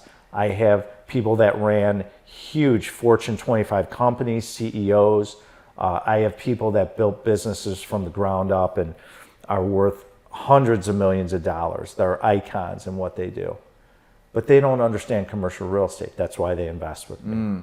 So because they trust you, they see your credibility, all these things. Become the expert. There's a saying is that when you produce value, money follows. Yeah. Okay. Amen. So I don't worry about making money. What I worry about is learning and being the expert and differentiating yourself by being so knowledgeable and having great resources and great marketing and great processes that the money will just follow. Yeah. I don't count how much money I make a year. People are like, oh, well, I made 10 million or 20 million or 5 million or 100 million. I don't care. Yeah. I care about what's the value I'm providing, because the money just comes. And what an active investor that I could share with these people that listen, or anyone that wants to invest passively, whatever your business is, if you could be present in the moment and not worry about the future, not look back at the past. And this is something I've had to learn. I always had to reflect. When I was younger, I had to reflect back at the past or think about, like, how do I get to this point? Instead of being in the present and being in that moment saying, okay, how do I enhance myself now? Because all I have is now. I could be dead tomorrow. I could be dead in a week. And I can't change my past. I can learn from it. So if I could be present in the moment and say, okay, what do I have to do to be the best commercial real estate investor? What do I have to do to be the best employee? What do I have to do to be the best father? Okay, what do I have to do to be the best person to my significant other? What do I have to do? And that's living in the present moment. And I think commercial real estate is so complicated and sophisticated that I think if you worry about the future or look at the past and say, hey, I did a bad deal or I did this, that's not how you'll create success. You'll create success from being present, being persistent, constantly networking, bringing in resources, and these are the things that create value. And when you create value, the money just shows up in your bank account. That's beautiful. Right? Man. That's why I said, So good. look at the example I said, we had a closing on Friday. I have no idea what I made. I know I made 7 figures, Yeah. but I'm thinking about, to go back to our conversation, is what happened in the deal? What was the value I provided? What did I not provide? What did I do bad? What did I tolerate that I shouldn't have? What did I bring into the deal from resources, which I know? Yeah. I had someone else who's managing that property than from when I originally started. It was a big difference. And I note that. Because then when I sit down with that person and we review it, I don't forget that moment. Because So I many know, nuggets. like, my employees don't realize, like, I think about these things. Right. I think But about. most people I don't. think That's about- why they're not used to that. Well, I think about what happened in the deal Yeah. and who had a part of it, okay, and why it was value created, or what did I do that was, or how did we sell it? You know, how did we sell it better? What did we do? So every deal we reflect back. And I do this. I have one investment sales broker that I taught the business and who's really grown with me. He's done billions of dollars transaction. He's one of the best in the business now for what he does. And I'm really proud of him. And he's a good friend. And we look back every deal. And I said, what did we learn from that? So one of the things we started doing years ago is I said, you know, when I was younger, we created a war room because this company out of San Diego, he's like, oh yeah, we could do that. Let's do a Dropbox. And so now what we do is we put together such a great package for a buyer that it's so professionally done because it's what I want as a buyer. So I always put myself in everyone's shoes. And I said, if I'm buying a property, and the whole goal is to get the person to say yes, get through due diligence, waive their due diligence period. We call it going hard. Hard on your earnest money, go to closing. So what ends up happening is, how do you get someone to say yes? You create a great package. So over the years, we've learned how to get someone to say yes. And it's a secret sauce to doing that. What it is giving them all the information you need to buy the deal, but also letting them know where are the challenges that are facing them. Need a new roof. There's an issue here. Tenants leaving. Underwrite it. That's why we're asking this price. And what I found is when you do that, what I call is letting people know the train's coming so they can get off the tracks. When you can let people know the train's coming so they can get off the tracks and protect themselves, guess what? You get either close to your price, you might get more, you maximize returns, benefit your investors, successful sale, build your track record, and allows you to keep going. And by the way, it allows you to prevent future litigation because you masked something, or you weren't upfront with someone Yes. of something you knew, Yeah. and the knowledge you had. Dude, that right there, Yeah. I just want to, like, no matter what business you're in, that is an important policy and principle, because it's like what I say, it's called probing for problems. Right. You know, whether you can lay up the problems up front, like you Yeah. did, we're going to go through this, or you got to ask those questions. But I'm sure you built so much trust by doing that. Not only do you build trust, but like, wow, this person actually is showing me the potential downsides, so hopefully they could fix it, and that's where you got to show the solution. But you're not just showing all of, like, you're going to make this money, this is what we're going to happen. And that sometimes looks like a big fat claim. I speak on influence and sales, so I use these terminologies. But I love that is like your wisdom you're sharing all right now. I hope you listening, let's take a deep breath, because this is a very packed episode. I've been through a lot of deals and a lot of people that it oozes out of me. It just oozes out. So Yeah. take a deep breath right now. You're listening. And just let this knowledge, you might have to play this one back and rethink how he's sharing this, but he's just sharing stories, he's sharing application, but let it sit in your subconscious, because I'm picking up things like the way that he builds trust, the way that he's going out and picking up the phone on Saturday and having resilience and not saying, I'm going to leave until I get my $4 million. Like, yes, that might not be you in your situation trying to get $4 million, but what about when you're trying to maybe get your first 5 sales of your business, or you're trying to scale and hit your first 100K month? Like, are you having those Saturdays where you are going to go in and do it all out? And you know what? Like, if he can do it, this guy from Chicago who you were sharing a story off camera, which was at 8 years old, you were hustling for money to get your Slurpees. You were out there and wheeling and dealing as an entrepreneur, but like, you didn't grow into this. You just have a tenacity to become something. It's not like you were handed all this success. And I think that's just so powerful for us. And for me, I'm just sitting back and listening right now, because I'm learning a lot. I'm allowing you to extract this, not just for me, but for the people behind this camera. But one question that comes up that I think is going to be very, very tactical, and I think a lot of people appreciate, is walk us back to your very first deal that you closed. Sure. And the reason why I asked this question is because you talked about credibility.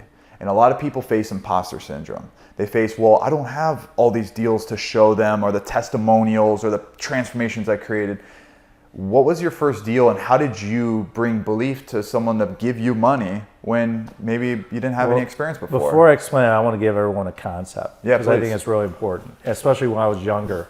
I instilled this in myself. I don't believe in the word can't, shouldn't, wouldn't.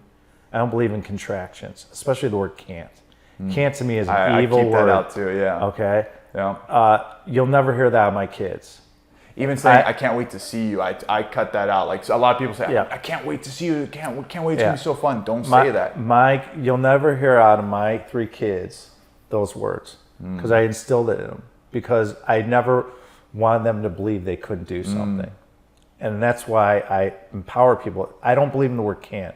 So to go back to my first deal is, I didn't come from money, I didn't have anything, I didn't have a balance sheet, and I tied up an industrial deal. It was a 310 industrial deal. And I had a raise. It was a ton of money back then. It was at least a few $1 million. I don't recall the exact amount, but it was a lot of money. And I had to get a loan. And so I sat back and I figured out, okay, if I can get the loan, Ben, you'll find the money. You live in Chicago in the north suburbs. There's a lot of money. You just have to meet people. And no one helped me. So I went to my godfather, and he sat on the board of, he was an Italian gentleman, and he had a huge milk dairy business. He did really well. And he lived in Highwood. And he was my godfather, and he was important to me. And his first name was Bruno. And he was an Italian gentleman and old school. And I called him and I said, can I have coffee with you? And back then there was no Starbucks. Like, you go to someone's office and, like, the secretary is bringing out a styrofoam cup of coffee and do you want cream or sugar in it? I mean, it's old school yeah. stuff. And I am dressed in a suit, always dressed to the nines. And we can get into dressing too, because I think that's important for people. I'm a little bit different now because it's not as sensitive to me. But so Bruno, I said, I need a loan for this property. And I was really young, no experience, just like some of your audience, and a lot of fear. What am I going to do? What if this deal doesn't work?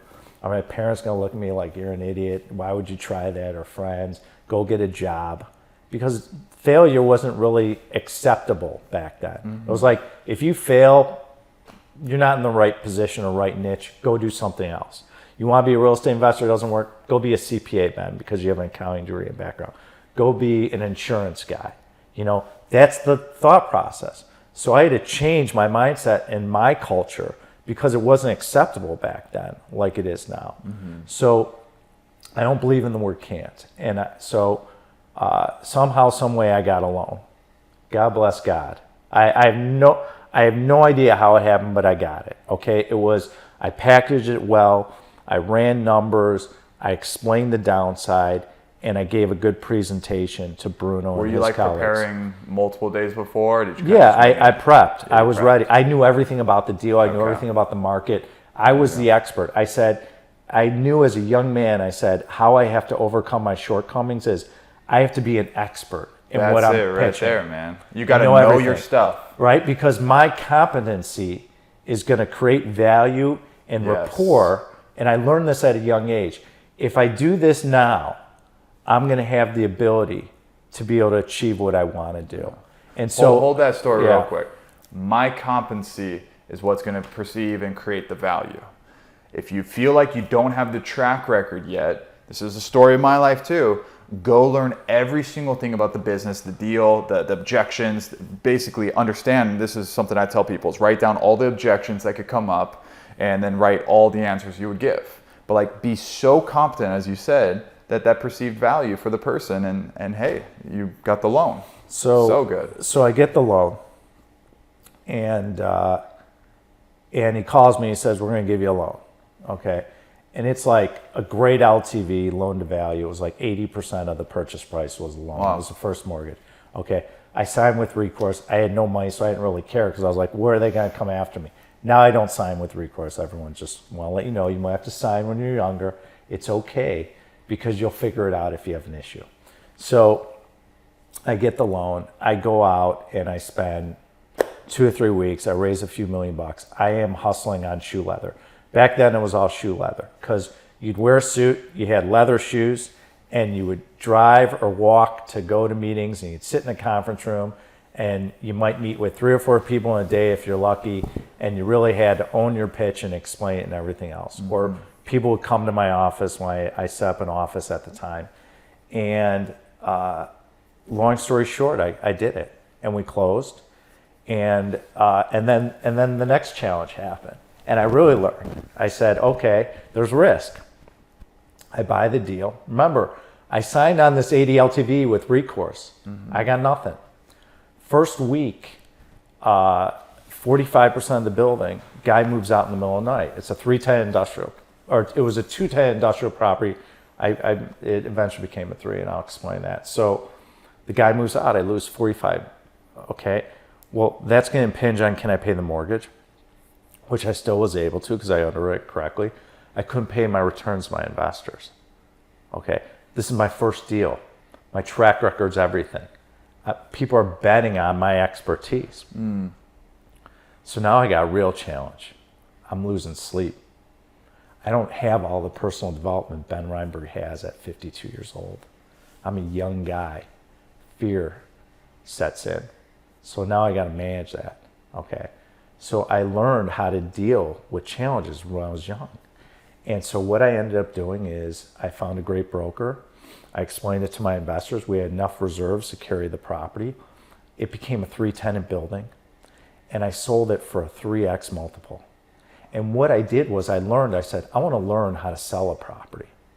So there was a company coming on the scene called RCM. This guy, Stephen Alter, he was older than me. He was the first, technology was starting to become prevalent. And he's like, I got a database of 50,000 buyers. around the country. I'm like, and I'm thinking like, what is a database? Who has one? And what's a war room?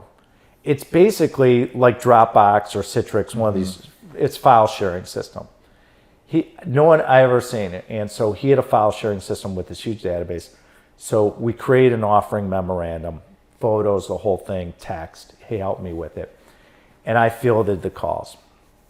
I ended up selling it to a REIT. Came out, did the tour. The reason why I got involved in all the details was so I could teach it as I grew and understand it and understand how to mitigate all the risk involved with the deal. And so that's what launched me, that deal. I had money in my pocket. I made my investors a tremendous amount of money. And it kind of springboarded me and gave me the confidence. That was my first acquisition, and then did development and project management and other things. And it allowed me to have the confidence to say, I can do this. And let me tell everyone out there, there's not times in my career where I haven't doubted myself or said, should I still be doing this? Or am I making enough money? Or am I doing enough deals? Or a terrible recession hits and it scares the crap out of everyone because you see people going bankrupt and you know, you see like Lehman Brothers going out of business and all these things that happen. And it puts a lot of fear in all of us. It put fear in me.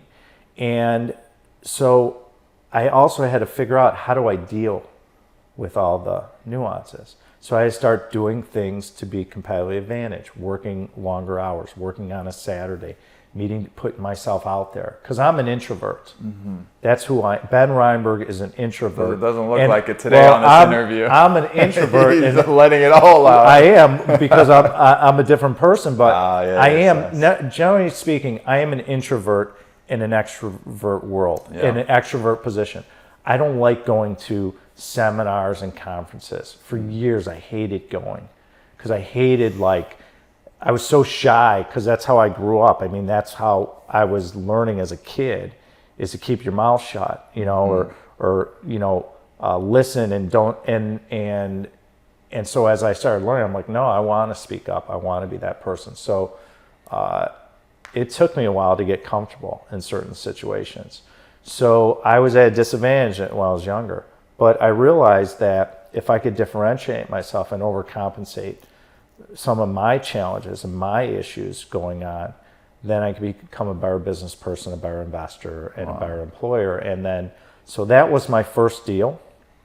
And I had challenges, I overcame them. And it was a wonderful experience because it taught me a lot. Every deal I've done to this day teaches me something. That's why I went back to the example of the deal we just closed, and I'll go back and look at it. It's because I've realized in my career that there's lessons in every deal, every moment, every person that I interact with. God is given, I've gotten very spiritual as I've gotten older. I know that God puts me in situations and puts people in my life for a reason. There's a reason why I'll be at the grocery store and some lady bumps into me. And maybe she hurts me, or maybe I start a conversation with her, or some guy I bump into at lunch. There's a reason behind that. And so I've learned to take that and say, why is this happening? You know, why am I here with you today? Why were you at my studio for my podcast? Yeah, funny story. And how serendipity happens that way, right? So I look at these things and I say, why are certain things happening? And so I always think, you know, live in integrity, your highest values, be authentic, who you are. Everyone's not going to like you. Okay. I have investors that invest with me that don't like me. That's okay. They love investing with me. They don't like me. That's okay. I put myself out there years ago, 19 years ago, I wrote a newsletter. Now it's a blog. And it was unique at the time. And the lady, she was my marketing director, and she's retired years ago. She was a real estate icon. I love her to death. And hopefully she could hear this. She said, by the way, we're going to start writing this. And I wrote to like 100 people. Then become 5,000, 50,000, 100. It was growing like weed. The problem was we were using my domain name, so it kind of got. So the problem was as Google and all these people can't see, they were throwing me in spam and stuff, and we're using different services. But we did all different types of cool things in our newsletter. And we did a Q&A with Ben once a month. It was our huge hit. They would teach it in conference rooms at the different brokerage firms because it was all about adding value, okay? No one was really adding value in our business. I'm like, I'm going to do it. I'm going to put myself out there. We're going to talk more about real estate. We're going to talk about relationships. We're going to talk about networking. We're going to talk about all these great topics. And because I was putting myself out there was people that were, I was getting emails that people that were anti-Semitic. I got emails from people just, ripping into me, whatever. And she goes, that's going to be life. That's going to be your career. You're never going to make everyone happy. You're never going to be perfect. I'm not perfect. I don't care if you look at me and you're like, I want to be that. I want to be Ben Reinberg. It's great. Be yourself. Yeah. Okay. It's great to be successful. It's great to have choices. It's great to have financial freedoms. All the things I've been able to achieve and all the things that you can achieve out there. But be yourself. Don't be Ben Reinberg, okay? Don't be Sam Zell. Don't be Al Tobman. Don't be all these icons in commercial real estate. Make yourself who you are, okay? And live within yourself. You're okay. You're acceptable. You're just like everyone else. I bleed just like you. I have challenges. I have mental challenges. I'm shy. I'm an introvert. Maybe you're an extrovert. Maybe you're better at certain skills than I am. But at the end of the day is if you could surround yourself that can help you achieve where you want to go. It doesn't have to be commercial real estate, what I'm in. Maybe that's not your love or your passion. Or what. Maybe you're a coach or a mentor, or maybe you produce content, or you are in the insurance business, or you're an engineer. Whatever you do, become the best at what you like. Learn, become an expert. Value creates money. No one talks about it. Value will always create money. And I always said that, like in my business, and let me give you an example of that, because that's a really important point. I always said to a young man or woman that worked for me, I said, if you understand the numbers, because commercial real estate is all based on numbers, you can sit in any meeting, any conference room, anytime, 24/7. Because you're the most important person in the room. Because I would snap my fingers, I would say, Susan, what's the return if we do this and that? And she would go right to the investor and say, well, that would be a 13% return. So she's the most important person in the room. Yeah. So in my business, if you knew the numbers, because she was the expert, she understood the deal, she understood the risk, so she can explain it. So she all of a sudden built rapport with everyone. She was like the goddess in the room. And that's how I live my life is I want to provide as much value, much knowledge as I could share it. And you know what? Guess what happens? Money follows that. Oh, so and good. if no one tells you that, they're full of shit because it's the absolute truth. Yes. I value it. It's the reason why when someone says, well, what did you make on that deal or how much you own, to get back to your question, everyone focuses on what's Ben own and how successful he is and all this. It's like, that's not where I think my value is. My value is my knowledge and the value I provide to my investors, my employees, because that's what makes me wealthy. And it will always make me wealthy. And I've shared that with my kids, is that create value, okay? The money will come. Create value. And I think where my employees go wrong, or people who have employees go wrong and they struggle with, is that the employee is so focused on the salary or everything else, they're not looking and saying, well, if I really enjoy this and I'm adding value, then Ben's going to pay me well because he needs me and he values me, he trusts me, and he knows he could turn his back and look the other way and know that if he falls, I'm picking him up. So if you're an employee out there, or you're an entrepreneur or someone, is become an expert, provide value. Don't worry about money. I know it's stressful when you're young. I've been there, okay? I've eaten McDonald's. I've eaten Subway, which was big when I was a young adult. I've had to eat ramen. I know ramen's big, so you know what? It's okay. Yeah. It's okay. I didn't work out with a trainer 5 days a week like I do now. I worked out myself. This guy doesn't get his body by itself. No, he has to work on it. I got to work at it. But you know what? Like I would have shoulder injuries or back because I didn't know what I was doing. And then I started learning, and then I hired a trainer, and now I'm in great shape. I could be a little bit better shape, but over years I've always been in great shape. It's because it was important to me, my health. But I couldn't afford. I had to take risks. I joined a health club in Bannockburn, Illinois, in order to meet people and network. I developed investors. I put myself in an environment and I stretched myself. I said, I'm going to invest in this health club, and maybe it's going to be like, okay, well, I'm not going to like say you're a woman and you want to buy like an expensive purse. Well, you pick and choose where do you want to put your time. I've always invested in myself. And that was important to me. I think it was the key to my success. I wish I would have put more into personal development when I was younger because I didn't really know about it. But I always invested in situations where I could be in situations and rooms to help myself. Yeah. And that was the difference. I stretched myself. So I've been there. I've been poor.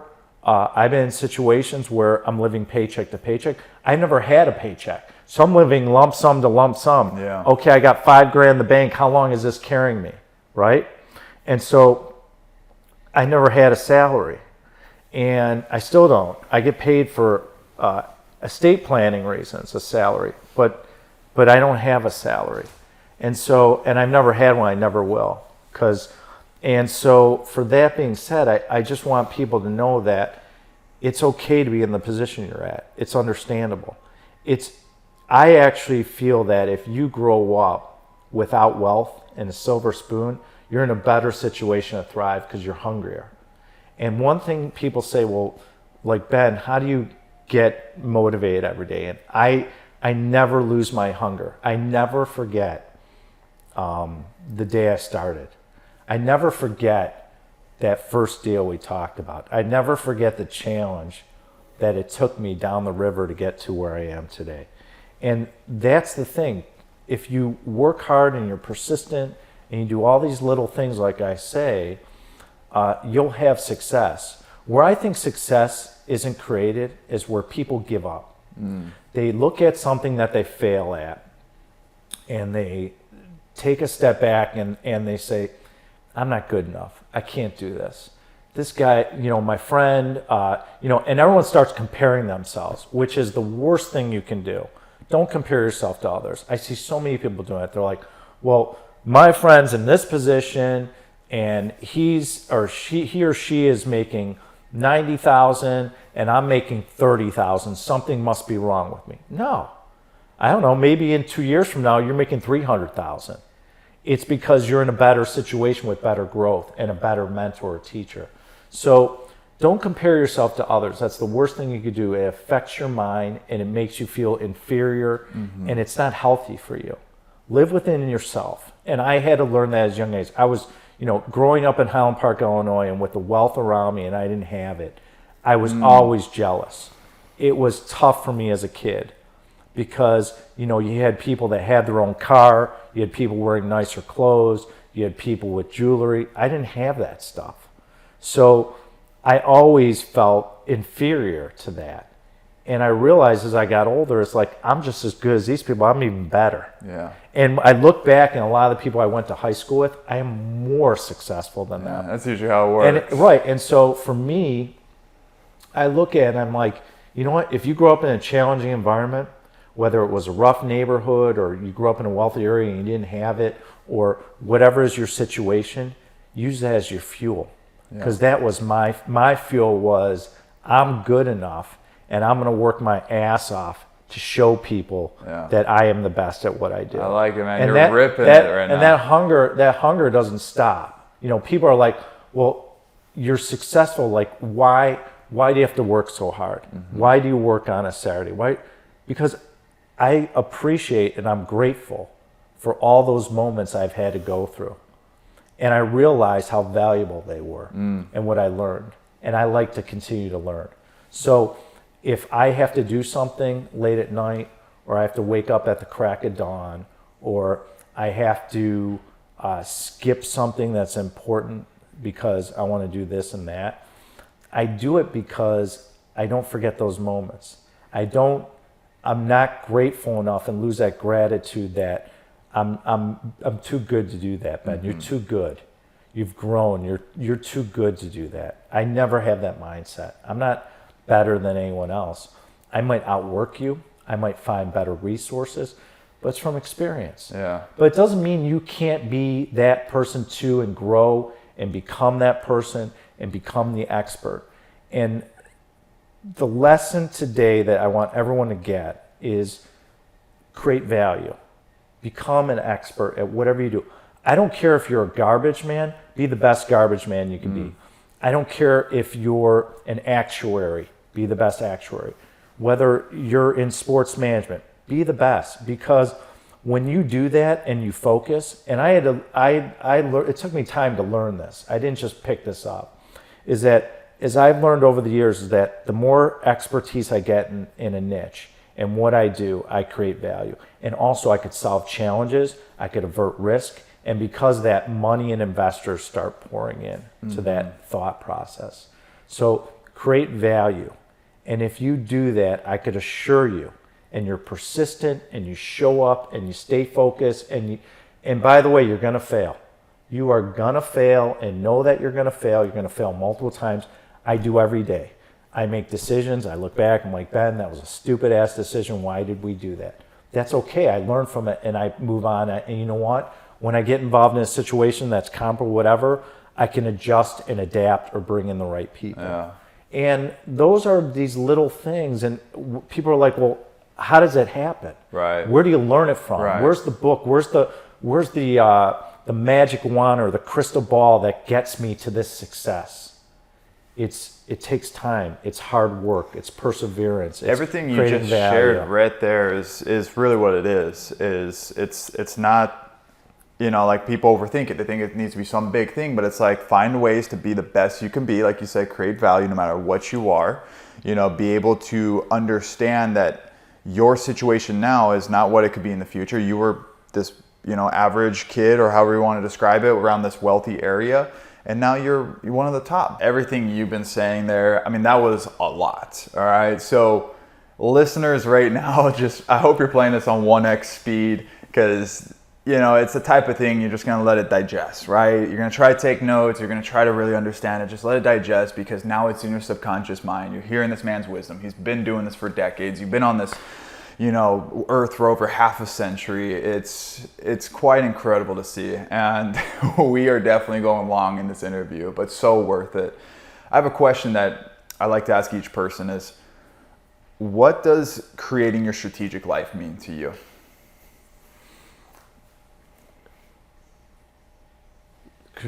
Creating my strategic life means to me is living in my mission and who I am and being my authentic self. That's how I create my strategic plan. If I live within myself and I'm authentic, naturally who I'm supposed to become and be will happen naturally. And I strongly believe that. And that's how I look at things. I look at things as there's a reason behind everything that happens. There's a reason why we have to deal with challenges and struggle. There's realizes that we are constantly learning.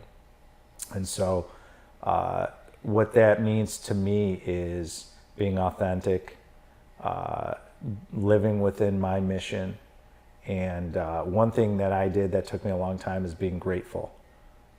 Gratitude has really showed me over the last handful of years how being appreciative of the people that come into life that do big things, little things, whether it be someone I just met, whether it be a neighbor, whether it be an employee, that's allowed me to create a strategic plan that has allowed me to create success and confidence and happiness. Yeah.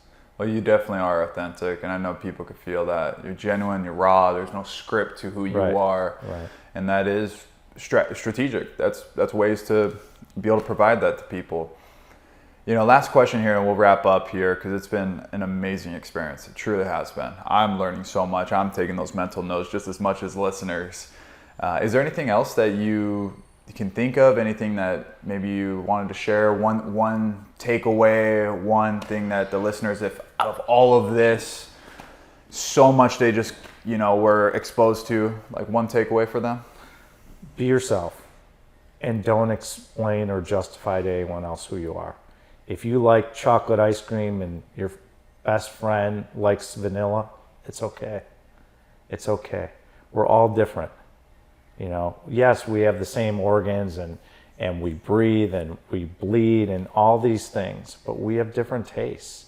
And if you can understand that and respect it, but also be able to respect people for their decisions and their choices, you'll be a better person. And you'll be able to live a better life that way, by being able to accept that not everyone's going to agree with you.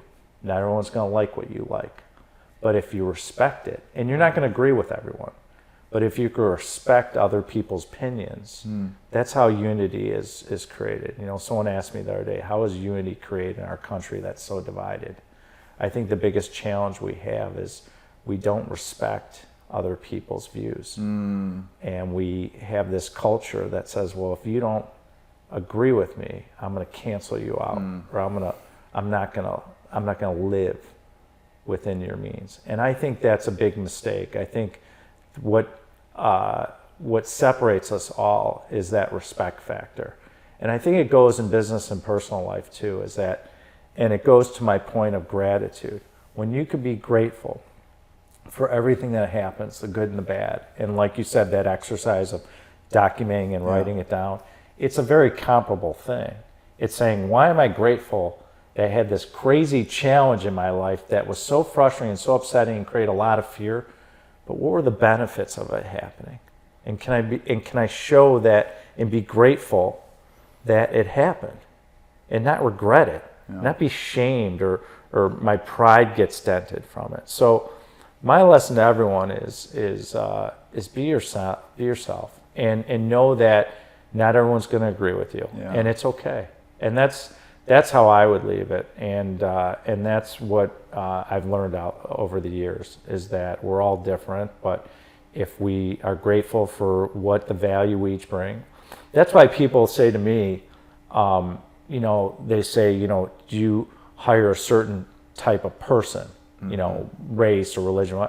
I don't look at that way. I have friends that are from different races, different backgrounds, because what I do, and I think it's the biggest issue we have in this country, is I look at the person. Yeah. I don't care who you are, if we're different religions, different colors, man or woman. I have a lot of women that work for me, and I look at the person, because I could take someone that is a certain skin color, and one person is just a bad dude, and the other person is this wonderful, heartwarming, value-add person that I can't spend enough time with. I wish I could spend more with. So I look at people for who they are. Yeah. And I think if you're that person, that authentic and person that you could relate to everyone, because one thing I'm very good at is I could walk in a room and become friends with anyone from any background, any religion, any race, any age. We have a gap between our ages.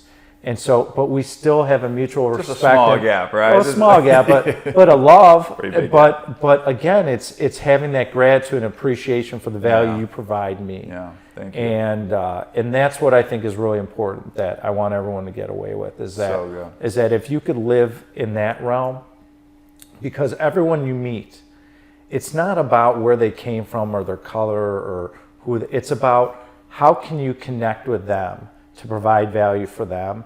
And I'll tell you one thing I learned in networking, and I've written articles about it, is that if you give and you're a giver, it will come back to you in spades. So for example, I like to give referrals or resources where I could help people. And what I've learned from that is that when I need something, someone will jump in. Like I said, there's always a challenger and a supporter law of in the world. reciprocity. Right.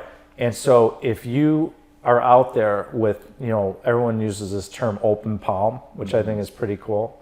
If you have that open palm approach and you're vulnerable, people will come into play. The other thing I want to share with everyone to wrap it up is that, and I see the biggest mistake with younger people, Okay, it's because everyone feels they have to have this mask. Okay, you use it, imposter syndrome. Some people say a mask. Some people saying, fake it until you make it, which is fine. I understand it. We all had to do it to get successful. But if you have a challenge or a problem, or you don't know something, I think the biggest mistake I see in the younger generation is lay it on the table. If you could lay your issue on the table, someone will pick it up and help you. When you're vulnerable, it's the same thing. I don't know something, or one thing people I think like about me is that they say, well, he's wildly successful, but he always asks for help. Why does he do that? Because I don't know everything. I'm not the expert in everything. However, I am an expert at being able to lay it on the table and bringing in a resource that will help me. So be vulnerable too. I think we went out. Keep talking. Keep talking. So be vulnerable and be your authentic self. And I can assure you, if anyone tells you differently, that is one of the key traits to become successful, is having that ability to do it. You compel people, you attract money. It all ties all together. Yeah. And it's a full circle. And that's what I've learned in 52 years. Has been perfect. I'm not always right. I don't claim to know everything, but I'm an expert in what I do, and I'm an expert in the lessons that I've been able to incorporate to share with people that hopefully provide them value. And that's my next life, is to take the lessons and advice and the people that have taught me and to share it with as many people, because I feel that the knowledge and the value I can provide to people will help people. I don't want people to struggle like I did. I don't want people in commercial real estate to go on that same learning curve. No one taught me the business. I had a self-taught. And I felt that if someone like Ben Reinberg could have showed me at least a glimpse or a light of how to get to a certain point, how much faster would my learning curve? How much more would life be enjoyable? So Jake, that's what I want to leave your audience with. If there was nothing else that you guys took away from this episode, which is highly unlikely, that alone right there is game changer. Be yourself. And it's so beautiful what you said. It's like what Martin Luther King said. He said, judge the man by the character and not the color of their skin. That's right. And it's exactly what you said. That's so right. Brother, so much wisdom, so much value. You have success that backs it up, which is awesome. You're not just some person that's preaching this theory. How do people find out more about you? If they want to partner with you, they want to follow your journey, where can they find you? There's a couple ways. Go to benreinberg.com. And Reinberg, how do you spell it? It's ReinBerg. Okay. So first name Ben, www.benreinberg.com. You can go to my Instagram @TheRealBenReinberg. You can follow me on Twitter, TikTok. We're becoming a good name on YouTube. Feel free, when you go to benreinberg.com, it has everything about me. We have a podcast called Ben Reinberg, I Own It. It's about owning every aspect of your life, some of the things we've talked about. And then also, feel free, if you're interested in commercial real estate and learning more, go to Alliance, and that's ALLIANCE. And then next three letters are C as in Charlie, G as in George, C as in Charlie.com. So it's AllianceCGC.com. If you want, we have articles that I've written on commercial real estate, medical office. You could see how we run our company. If you want to invest in the new Alliance Medical Fund, it is going to be spectacular. I'm investing as well. I love what we do. And that's the best way to just kind of get involved in my world. Guys, make sure you go follow him, connect with him. He's got great content on social media. I've been watching you for a while in that sense. And if anything's commercial real estate, seriously, he's the guy. You've heard it from him. So, man, I just got to acknowledge you. It really was a blessing to have you here, to have the way that we connected, which was I just randomly came with my buddy to your podcast, and we connected after, and it's all about relationships. Right. But you're authentic, you're genuine. I love how you take care of your health. It's like I don't feel like I'm talking to someone almost probably twice my age, and that's the vitality that you're going to have that goes into your family, your business, your relationships. And I'm inspired by that, because I'm like, man, if I'm doing this now, I could only imagine when I'm around your age. So thank you for setting the example. Thank you for being real, raw. And, if you guys, our only call to action here is the biggest takeaway. Tag this man, the real Ben Reinberg. Tag me on Jake Havron on Instagram, on your stories. Screenshot this, tag us. What was the biggest takeaway? And put it out there, because we will definitely be reaching back out to you, sending you love, reposting it. And that's just our mission, is to help serve and to expand this message that this amazing human brought. So tag us on your social. And until then, we'll catch you in the next episode. Thanks for having you here, brother. Appreciate you. Thanks, man. Appreciate it. Very grateful to be here.